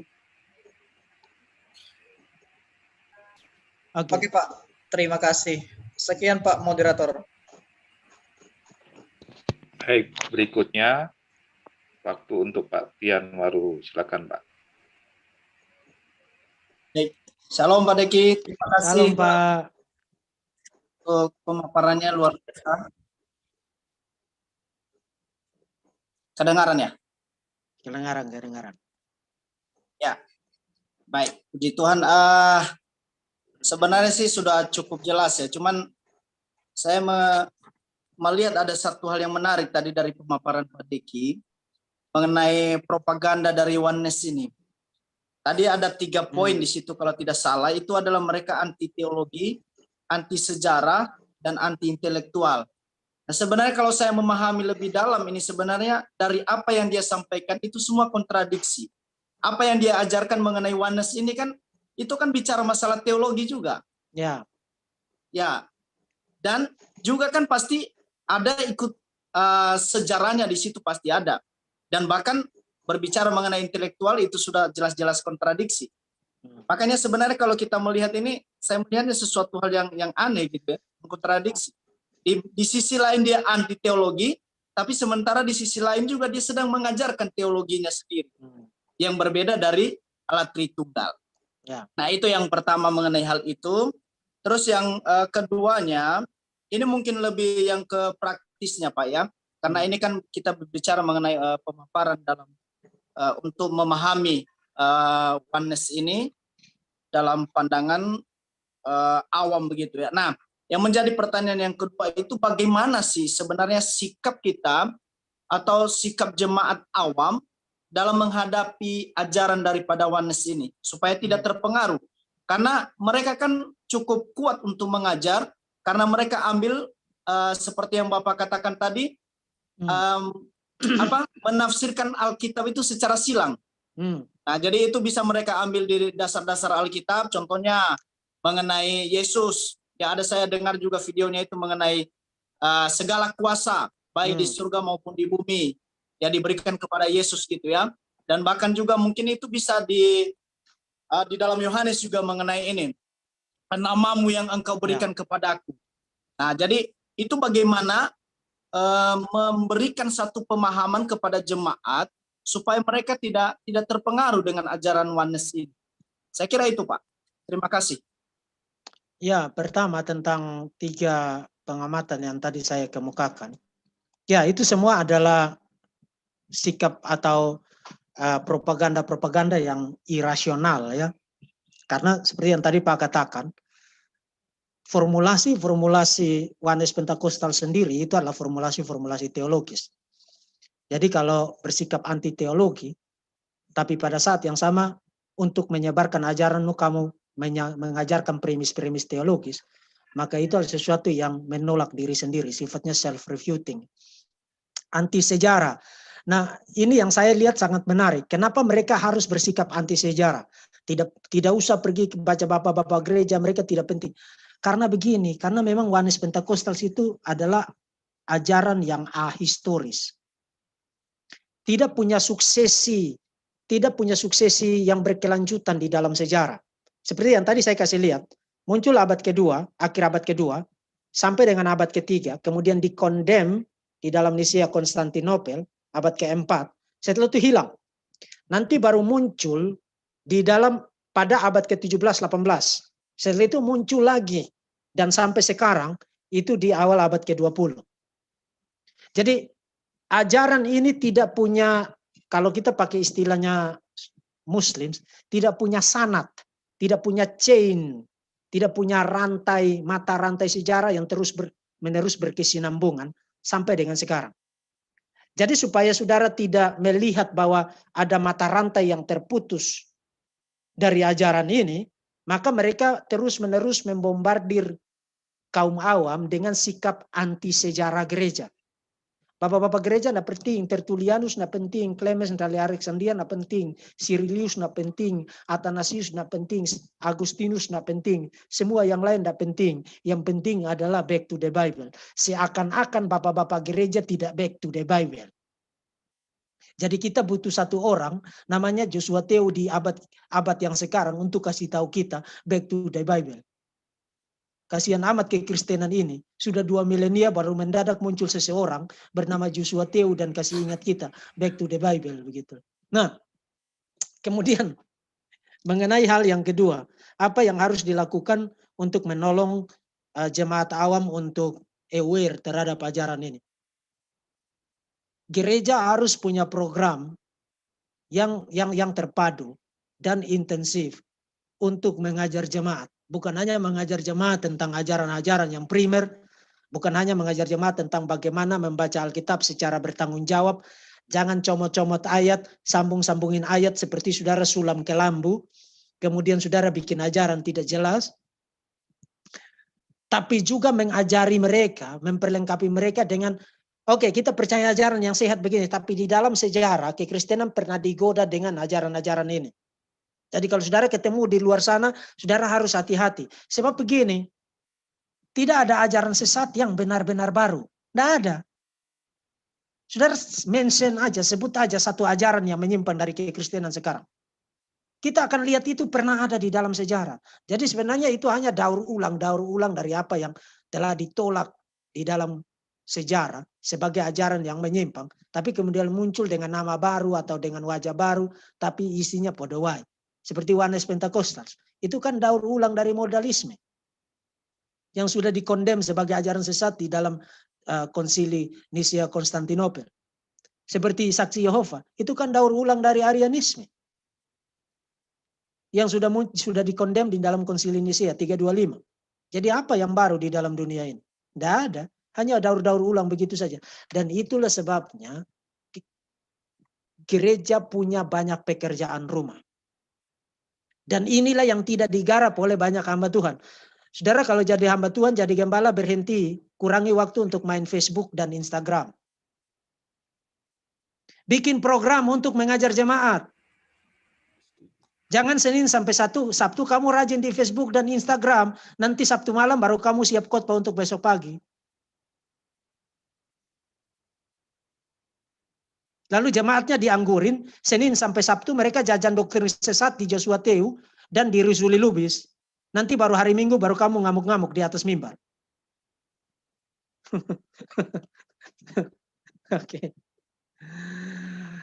Oke, terima kasih. Baik, terima kasih jawabannya Pak Eki.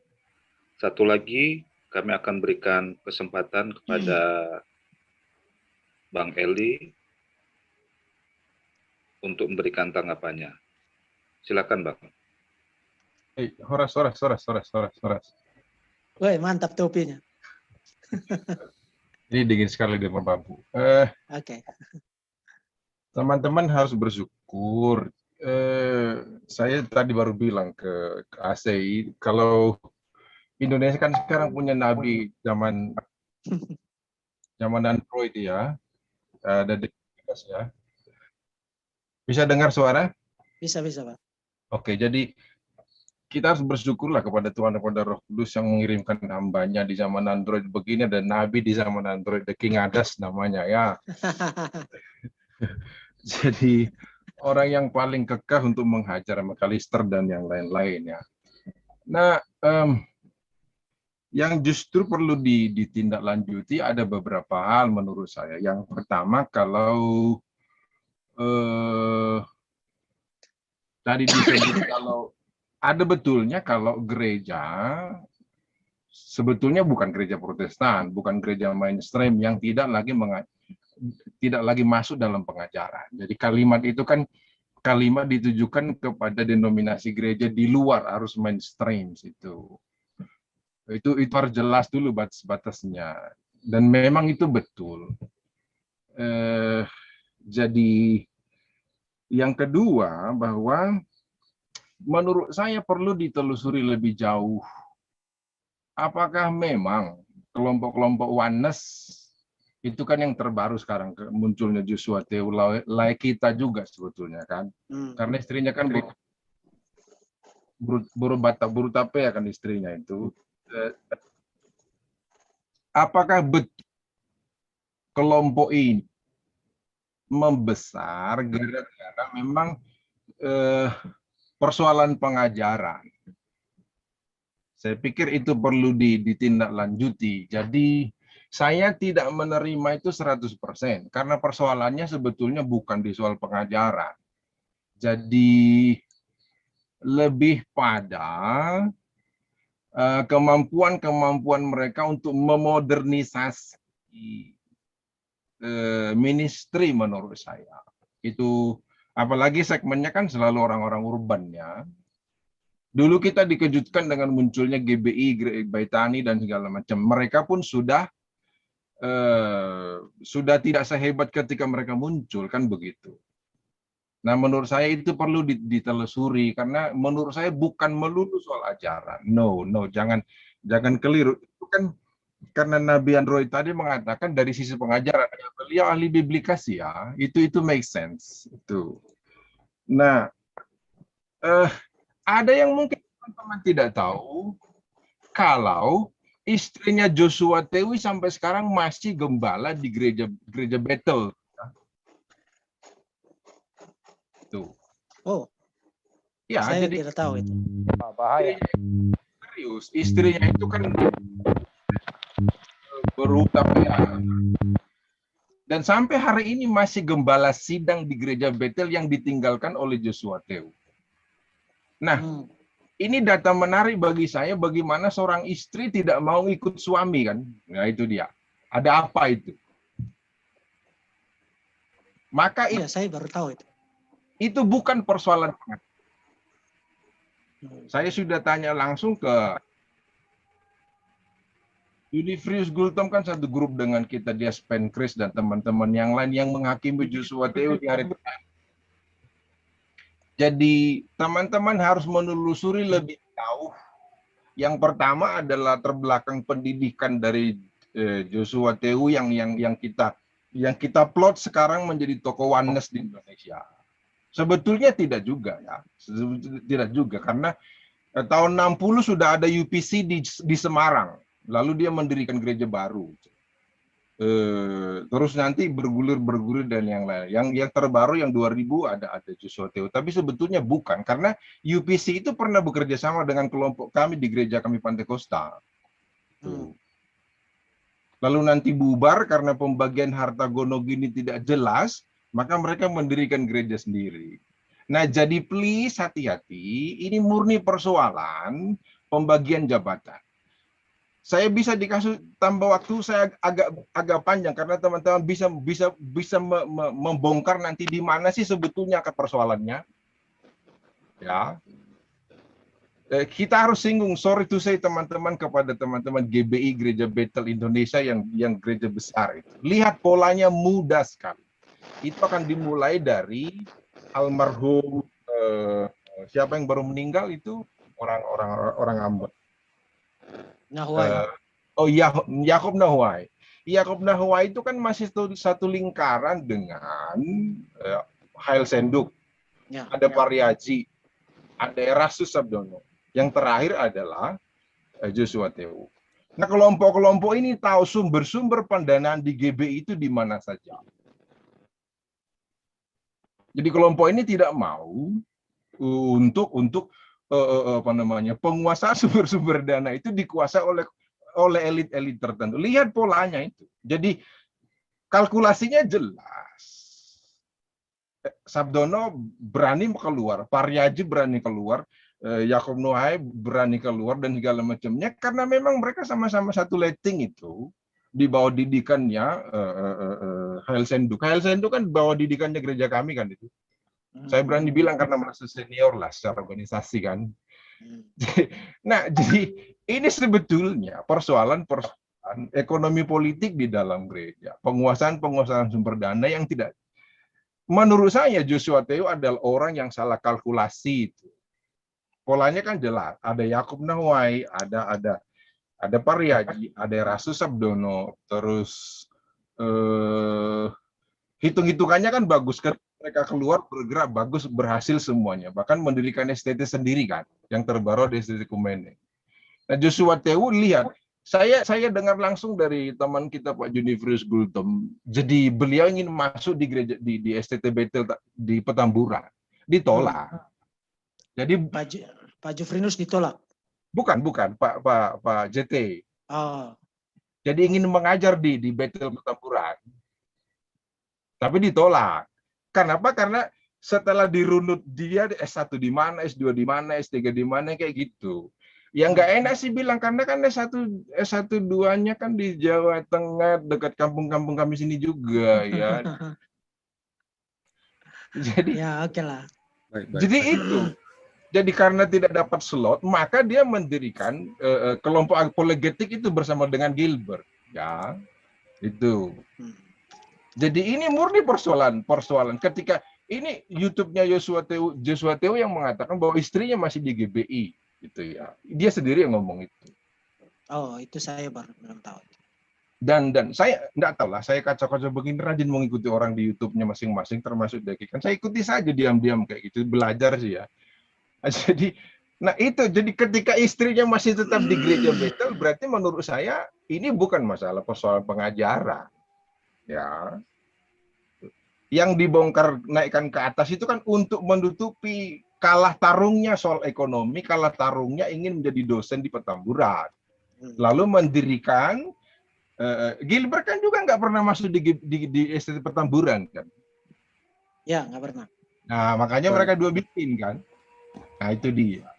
Sorry itu saya bukan biblika. Saya ini kan social science yang menggunakan kerangka. Emang S3 saya kan ekonomi politik di belakangnya ya.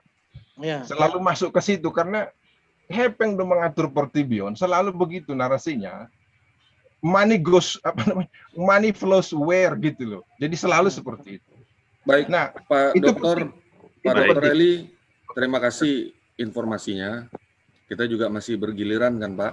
Yes. Tapi inputnya bagus, tapi supaya ini acara juga kita dari awal kan memang studi case yang sempat sedikit diangkat sama Pak Diki ini kan yang di Amerika, Pak ya. Kalau lihat tadi brief historinya tuh, walaupun Pak Diki juga menyinggung yang di abad kedua yang sudah dikandem itu, tapi tetap kalau dia mengangkat UPC ini kan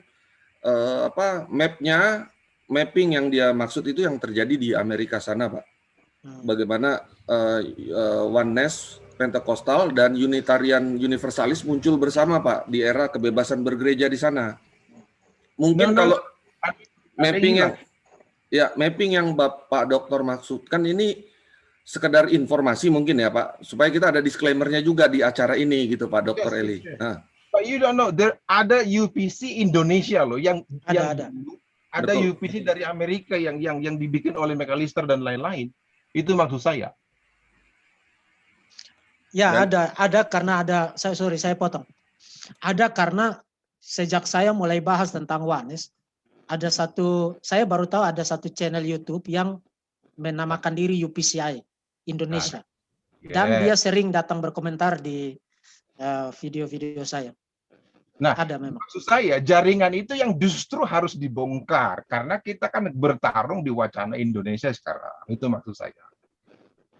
Jadi keterkaitan dari kenapa Joshua Tewu justru larinya arah battle yang dulu, kenapa tidak ke UPC yang ada di Indonesia padahal itu sama-sama dari pengajaran. Itu maksud saya untuk membuat disclaimer-nya itu. Jadi untuk mencari akar-akar pengajaran dan keterkaitannya. Itu yang penting. Yang justru lebih penting misalnya nih,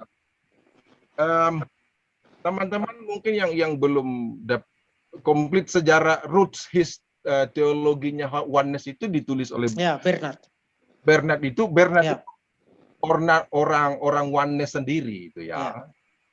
Itu saya di halaman yang 81 yang dulu Oneness itu ditemukan oleh McAllister, justru McAllister bertobat ulang. Ini ada nih. Halaman 81 itu. Ya. Itu. Saya sudah pernah baca buku itu. Yes, of course.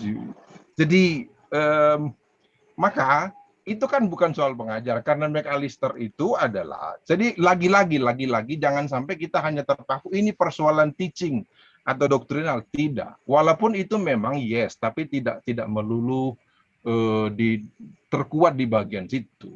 Nah, apa yang akan kita lakukan? Saya justru menantang teman-teman untuk ayo kita bikin satu buku lengkap soal kalau ke Islam kemarin sudah ya, teman-teman nanti ada bagaimana membongkar habis Oneness ini. Kita bikin beberapa chapter dari segala macam seginya itu. Saya berani bertanggung jawab dari segi ekonomi politiknya. Siap. Baik, Bang Ali. Sudah ditangkap maksudnya. Silakan Pak Deki untuk memberikan jawaban atau respon dari Bang Eli. Ya, pertama terima kasih Pak Eli. Bang Eli ini teman saya, meskipun kami jarang ngobrol, untuk memberikan kita beberapa informasi yang jujur saja saya bahkan belum tahu beberapa hal yang disampaikan oleh Bang Eli, jadi terima kasih Pak. Tapi memang kalau kita bicara dari segi tingkat penerimaan publik terhadap Joshua Tewu, perbandingan sederhana saja. Berapa banyak orang yang nonton video tentang Tritunggal dibandingkan yang berapa banyak orang yang bukan hanya nonton tapi mengendorse video dari Joshua Tewu. Perbandingannya jauh loh. Mungkin kalau kita bikin video tentang Tritunggal yang nonton itu 5.000. Begitu Joshua Tewu bikin video itu yang nonton 38.000, 40.000. Jauh kan? Dan kalau kita lihat di komentar-komentarnya, itu mayoritas itu komentar-komentar yang positif terhadap apa yang diajarkan oleh Joshua Tewu. Nah, itu yang tadi saya maksudkan, bahwa gereja telah lalai membekali jemaat sehingga mereka bahkan tidak bisa bedakan mana ajaran yang benar, mana yang ajaran yang tidak benar. Karena kalau dia berakar kuat di dalam ajaran yang sehat, saya percaya dia tidak akan pergi ke situ lalu singing kumbaya dengan Yosua Deo. Wah, puji Tuhan Pak Pendeta, saya yakin itu tidak akan terjadi. Kenapa dia berkomentar begitu? Karena dia tidak bisa bedakan mana ajaran yang benar dan mana ajaran yang salah. Lalu kalau dia tidak bisa bedakan tanda kutip tangan kiri dari tangan kanan, lalu itu tanggung jawab siapa? Tanggung jawab saya, tanggung jawab bapak-bapak, tanggung jawab para gembala, para hamba Tuhan. Karena kita sedang lalai mengerjakan pekerjaan rumah kita. Kita harus hati-hati loh. Karena sekarang itu ajaran apa saja, itu bisa ditonton, bisa diikuti, bisa diakses oleh jemaat even ketika kita sedang tidur nyenyak. Karena ajaran apa saja bisa masuk ke dalam kamar sekarang. Dan itu sebabnya tugas kita sebagai orang Kristen, apalagi sebagai hamba Tuhan, itu adalah tugas yang sangat kritikal sekarang. Kita harus jauh lebih banyak mengambil waktu untuk membekali dan memperlengkapi jemaat dengan biblical teaching dan ajaran-ajaran yang sound, yang benar secara teologis. Terima kasih Bang Eli. Baik. Berikutnya saya bacakan dari chat yang masuk.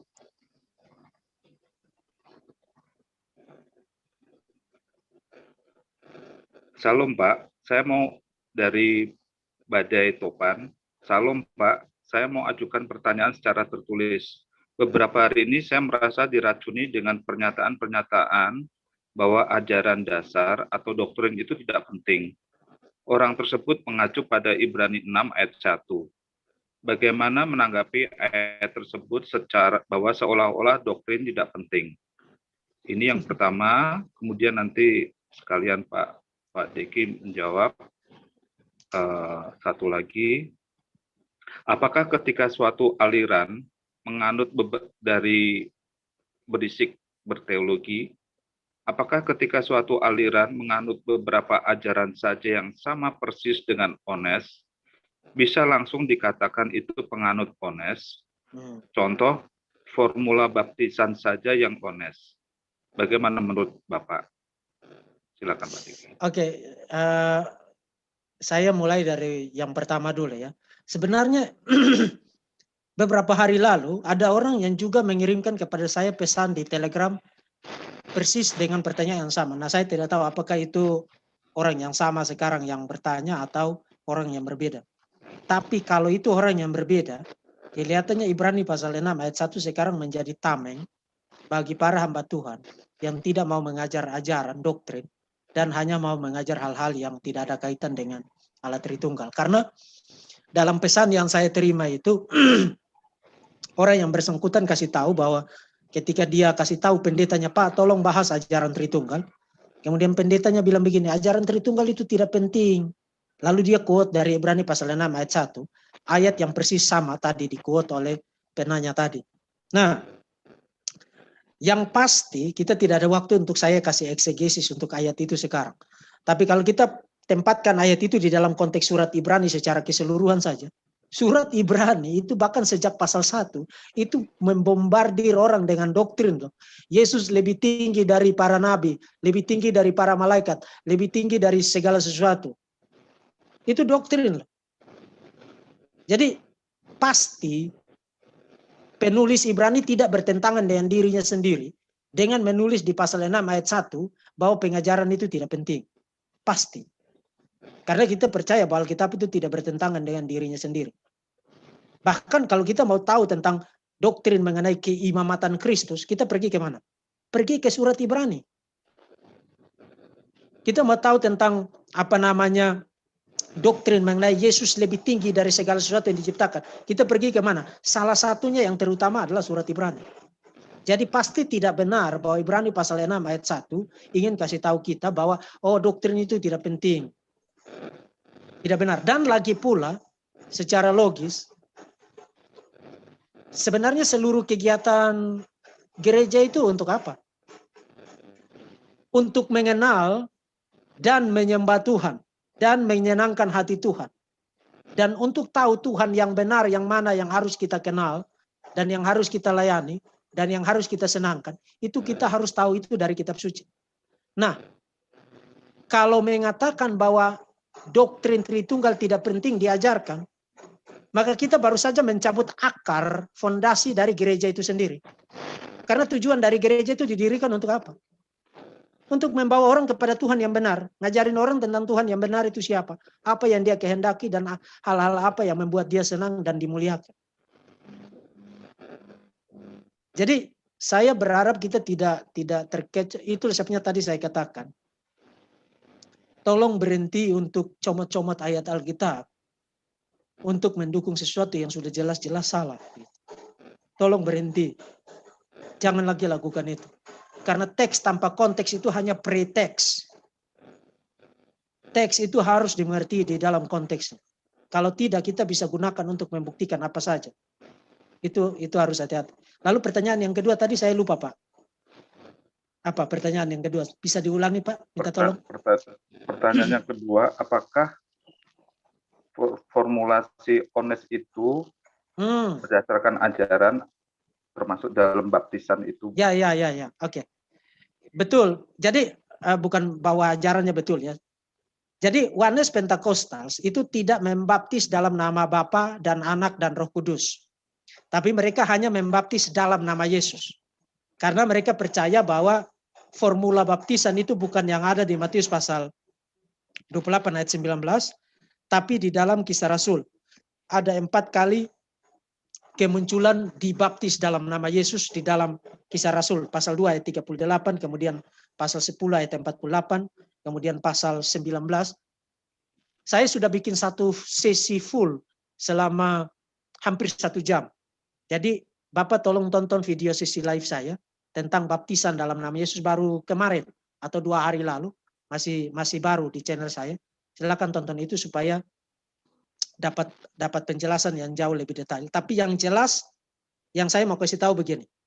Justru formula baptisan itu ada di Matius pasal 28 ayat 19. Yang 4 kali kemunculan dalam Kisah Para Rasul itu bukan formula baptisan.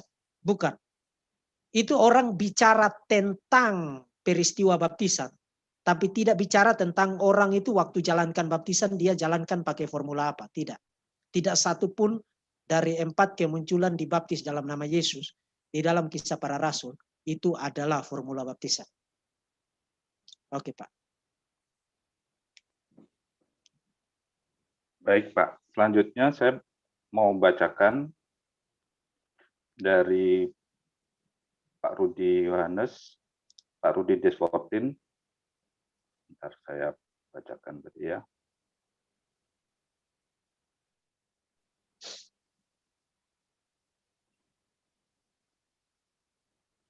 Ini dulu Pak, dari Pak Mindo Simanjuntak. Bagaimana peran program PGI atau organisasi gereja lainnya mengenai ONES ini? Apakah ada pencegahan pengajaran yang ONES lakukan? Oke. Dari Pak Rudi Desfortin, orang ONES berkata doktrin Tritunggal sudah tidak relevan lagi di abad ini.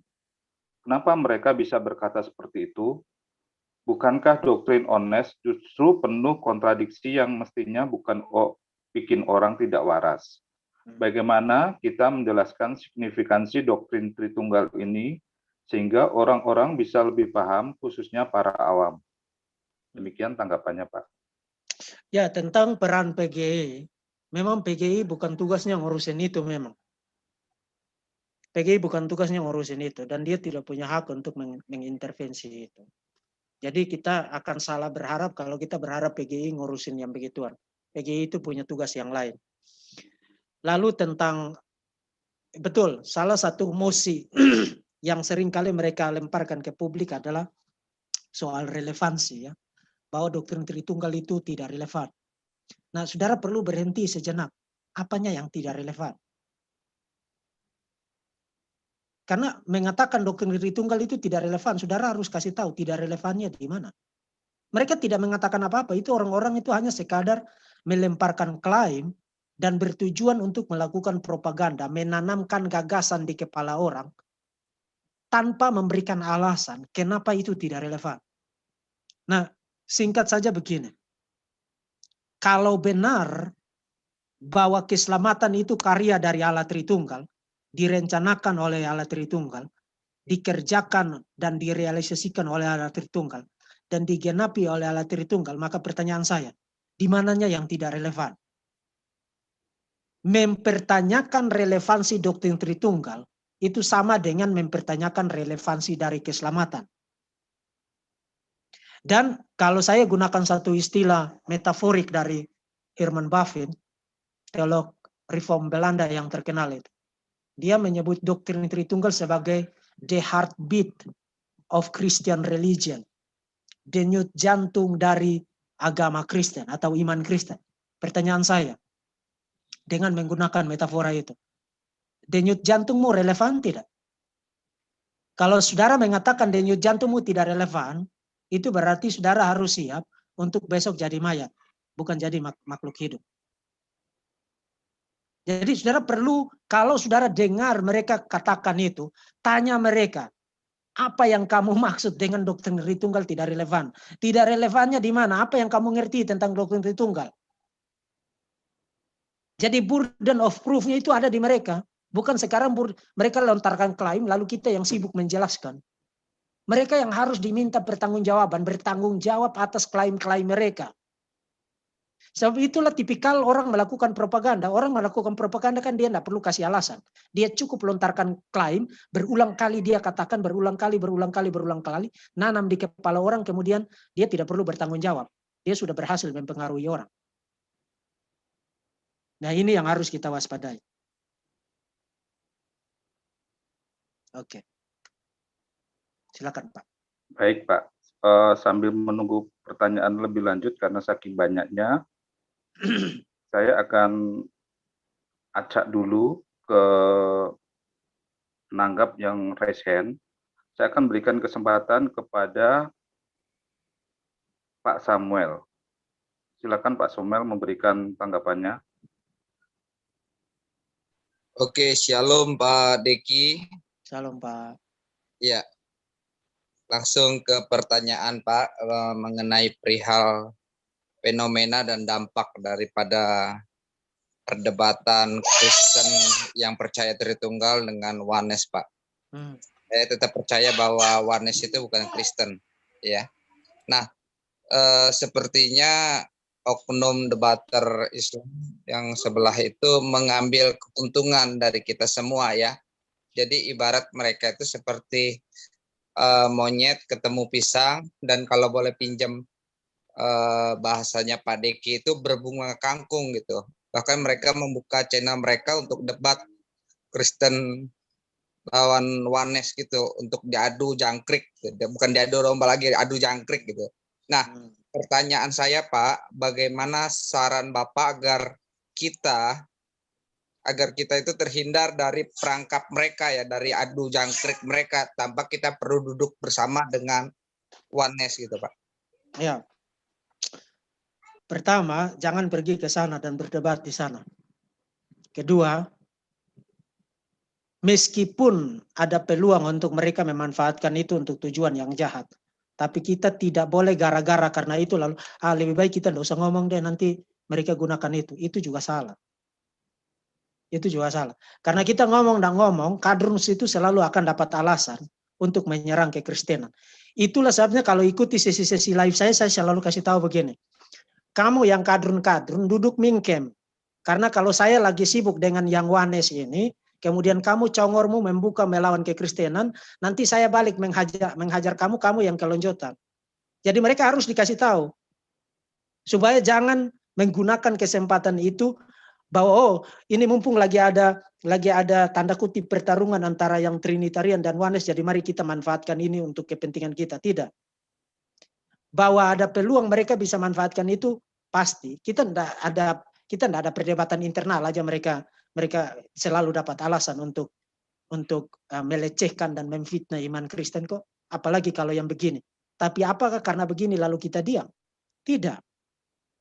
Dan banyak orang juga yang muncul di channel saya dan mengatakan, ini kadrun orang-orang ini ketawain kita karena kita berdebat sesama Kristen. Saya selalu bilang begini, pertama, Oneness Pentecostals itu bukan Kristen. Jadi melawan Oneness Pentecostalism itu bukan pertarungan intern Kristen. Bukan perdebatan intern Kristen. Tapi perdebatan antara Kristen sejati dengan Kristen palsu. Dan Kristen palsu itu bukan Kristen. Kedua, hanya karena itu berpeluang untuk dimanfaatkan oleh pihak lawan yang lain, itu bukan merupakan alasan untuk kita berdiam diri. Bukan merupakan alasan untuk kita berdiam diri. Sebab kalau itu menyangkut ajaran, dan ini banyak orang Kristen yang mencintai Tuhan tapi masih gagal memahami ini.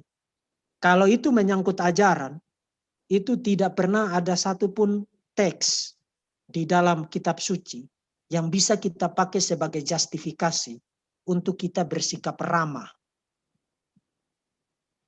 Tidak ada. Tidak ada perintah untuk mengasihi ajaran dan para pengajar sesat. Tidak ada.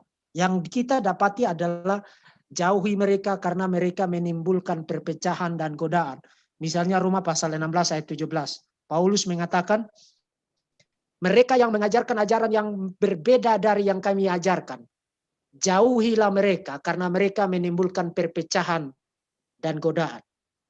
Jadi bukan perdebatan ini yang menimbulkan perpecahan, tapi perpecahan itu telah ditimbulkan ketika ajaran sesat itu muncul. Nah, hanya karena kita ingin supaya kita terlihat fine-fine aja di hadapan publik, lalu kita membiarkan ajaran ini terus merajalela. Tidak, tidak. Kita tidak akan berdiam diri. Makanya tadi saya katakan, jangan menjadi silent majority. Jangan. Oke, itu yang bisa saya responsi. Ya, Baik, selanjutnya Pak Yosef Belay, dari sisi postmodern sama emergent church untuk Oneness Pentecostal, silakan Pak Yosef.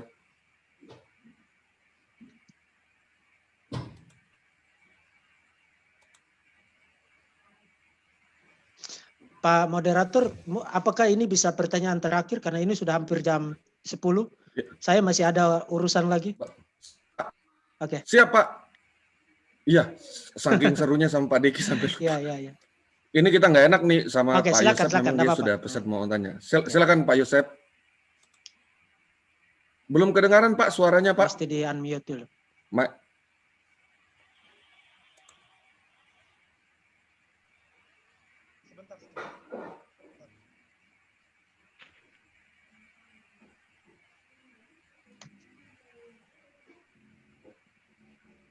Saya coba masuk pakai. Kedengaran, yang barusan kedengaran Pak. Silakan. Pakai mikrofon dari PC ya. Lanjut aja Pak. Kedengaran kok. Kedengaran ya? Kedengaran. Lumayan. Kedengaran. Oke.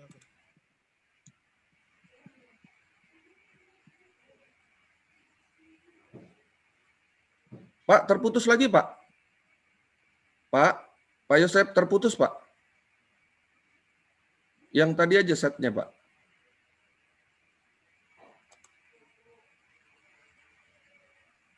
Terputus.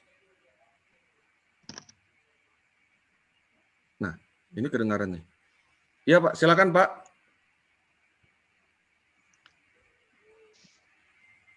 Sepertinya nggak bisa masuk Pak. Signal mungkin ya. Oke, mungkin bisa ganti dengan satu orang yang sudah resign. Silakan Pak Patar. Baik, saya akan berikan kesempatan kepada penanya terakhir Pak ya. Iya, penanya terakhir. Pak Denny Christian. Silakan Pak Denny Christian.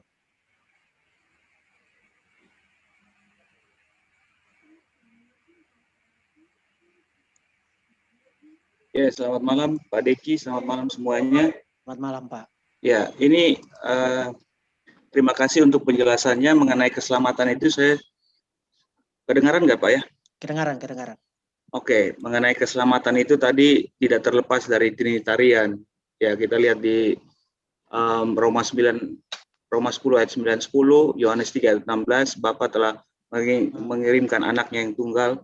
Itu semua tidak terlepas. Yang kedua, memang saya lihat iblis itu suka main di area abu-abu. Jadi dia mengkaburkan semua apa namanya kita punya pemahaman sehingga mengkaburkan seperti posisi Joshua Tewu itu memang dia blender semuanya untuk kita tidak bisa melihat apa namanya untuk menebak dia tuh di posisi yang mana. Tapi sebenarnya saya lihat itu oneness, asli itu oneness. Nah, yang ketiga itu ada pertanyaannya mengenai ada 3 propaganda itu saya minta mungkin Pak Deki bisa menjelaskan propaganda karena mereka anti terhadap apa namanya sejarah itu dan mereka mempertanyakan apakah kita harus percaya kepada bapak-bapak gereja itu karena kan mereka juga bisa salah.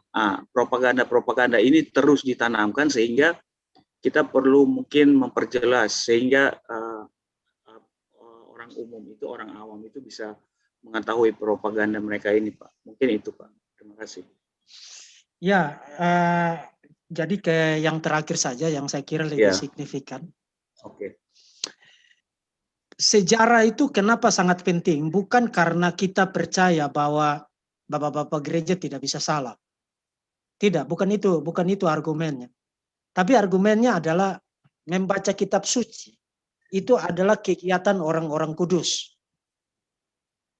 Dan itu berarti orang-orang kudus di dalam sepanjang sejarah ini itu bukan hanya menolong kita, mencegah kita untuk melenceng, tapi juga memberi terang kepada kita. Oh, saya bukan orang pertama yang melihat poin ini. Kedua, kalau pembacaan saya ternyata berbeda, bertentangan dengan semua orang yang pernah membaca kitab suci di dalam sejarah, maka kemungkinan besar ada sesuatu yang salah dengan pembacaan saya. Nah, seperti yang tadi saya katakan, Oneness Pentecostalism itu adalah ajaran yang ahistoris. Ahistoris, artinya saudara tidak bisa menemukan suksesi, kontinuasi mata rantainya di dalam sejarah mulai dari era terawal kekristenan sampai dengan sekarang. Karena barang siapa yang belajar sejarah gereja, dia tahu bahwa begitu muncul di akhir abad kedua, kemudian dikondem klimaksnya di abad keempat hilang. Baru muncul abad ke-17-18, kemudian nanti sekarang baru muncul dengan sangat masif sekarang. Jadi ada mata rantai yang terputus bukan hanya 1-2 tahun. Tapi lebih dari 1000 tahun. Putus dari sejarah. Itu sebabnya karena mereka tahu kelemahan itu, maka cara bagaimana supaya menutupi kelemahan itu. Ngasih tahu jemaat, ngasih tahu orang-orang Kristen. Sejarah itu tidak penting, bapak-bapak gereja itu tidak penting. Nah, itulah yang saya sebut sebagai propaganda. Karena propaganda kan orang bertujuan untuk nanam ide, nanam gagasan. Soal apakah itu benar, itu mereka tidak peduli. Tapi yang penting dia nanam. Misalnya saudara nonton iklan. Kalau iklannya 1 hari 10 kali, saudara tonton di televisi, saudara setuju, tidak setuju, idenya udah masuk ke sini. Itu propaganda. Nah, kalau untuk tujuan komersil, kita bisa paham itu. Tapi you tidak bisa untuk tujuan teologis dan untuk tujuan kebenaran menggunakan cara propaganda. Tidak bisa. Tidak bisa. Ya, saya kira itu yang bisa saya jawab. Terima kasih, Pak. Karena ini terakhir, mohon maaf kalau ada kekurangan, keterbatasan, karena hari ini saya banyak hal yang saya urus, jadi kalau terkesan kurang ini. Terima kasih buat semua yang sudah hadir. Terima kasih semua yang sudah bertanya. Mohon maaf bagi yang belum pertanyaannya belum dijawab, mungkin di lain kesempatan. Dan terima kasih untuk panitia atau yang menyelenggarakan acara ini mengundang saya untuk menyampaikan materi ini. Tetap bertumbuh di dalam Tuhan dan mencintai ajaran yang sehat. Tuhan memberkati. Shalom, terima kasih. Shalom, Pak Yaki. Shalom, terima kasih Pak. Baik teman-teman, karena waktu jualah kita harus mengakhiri ini. Sebelumnya kami dari Reform Bible Study mengucapkan terima kasih Pak yang sebesar-besarnya kepada Pak Diki. Pembekalan ini berharga sekali, secara keseluruhan berharga, karena memang dari sekian banyak yang Pak Deki isi pada hari ini, sebenarnya saya sampai bingung saya mengambil quote-nya, tapi semuanya daging. Kalau menurut saya semuanya daging, semuanya berisi, tapi ada satu poin penting tadi di awal beliau katakan, yang berbahaya dari kristologi oneness ini adalah karena kemiripannya, karena imitasinya yang kadang membuat kita sulit membedakan. Untuk itu, semoga kita dapat bekal ya dalam di era post-truth ini, bagaimana Pak Deki tadi sudah mengantarkan kita untuk membedakan dari sisi sedikit historis, juga dari aspek teologisnya, juga dari berbagai macam yang dia buka. Dan kiranya kita punya kesempatan lagi untuk bisa berseminar seperti ini. Terima kasih dan mohon maaf dari panitia buat teman-teman yang belum sempat bertanya. Ada channel Verbum Veritatis di YouTube, juga Verbum Veritatis and Friends. Juga ada teman-teman tadi yang di awal sudah disampaikan, termasuk keluarga Iman Rasuli, juga channel Pak Albert Rumapu. Terima kasih juga untuk special friend yang sudah hadir, Pak Dr. Eli, juga Pak Yosef Belay, serta teman-teman yang kami banggakan. Kiranya kita terus berada dalam payung Trinitas dan kita selalu berjalan dalam kebenaran, terang kebenaran firman Tuhan. Selamat malam, Tuhan Yesus memberkati.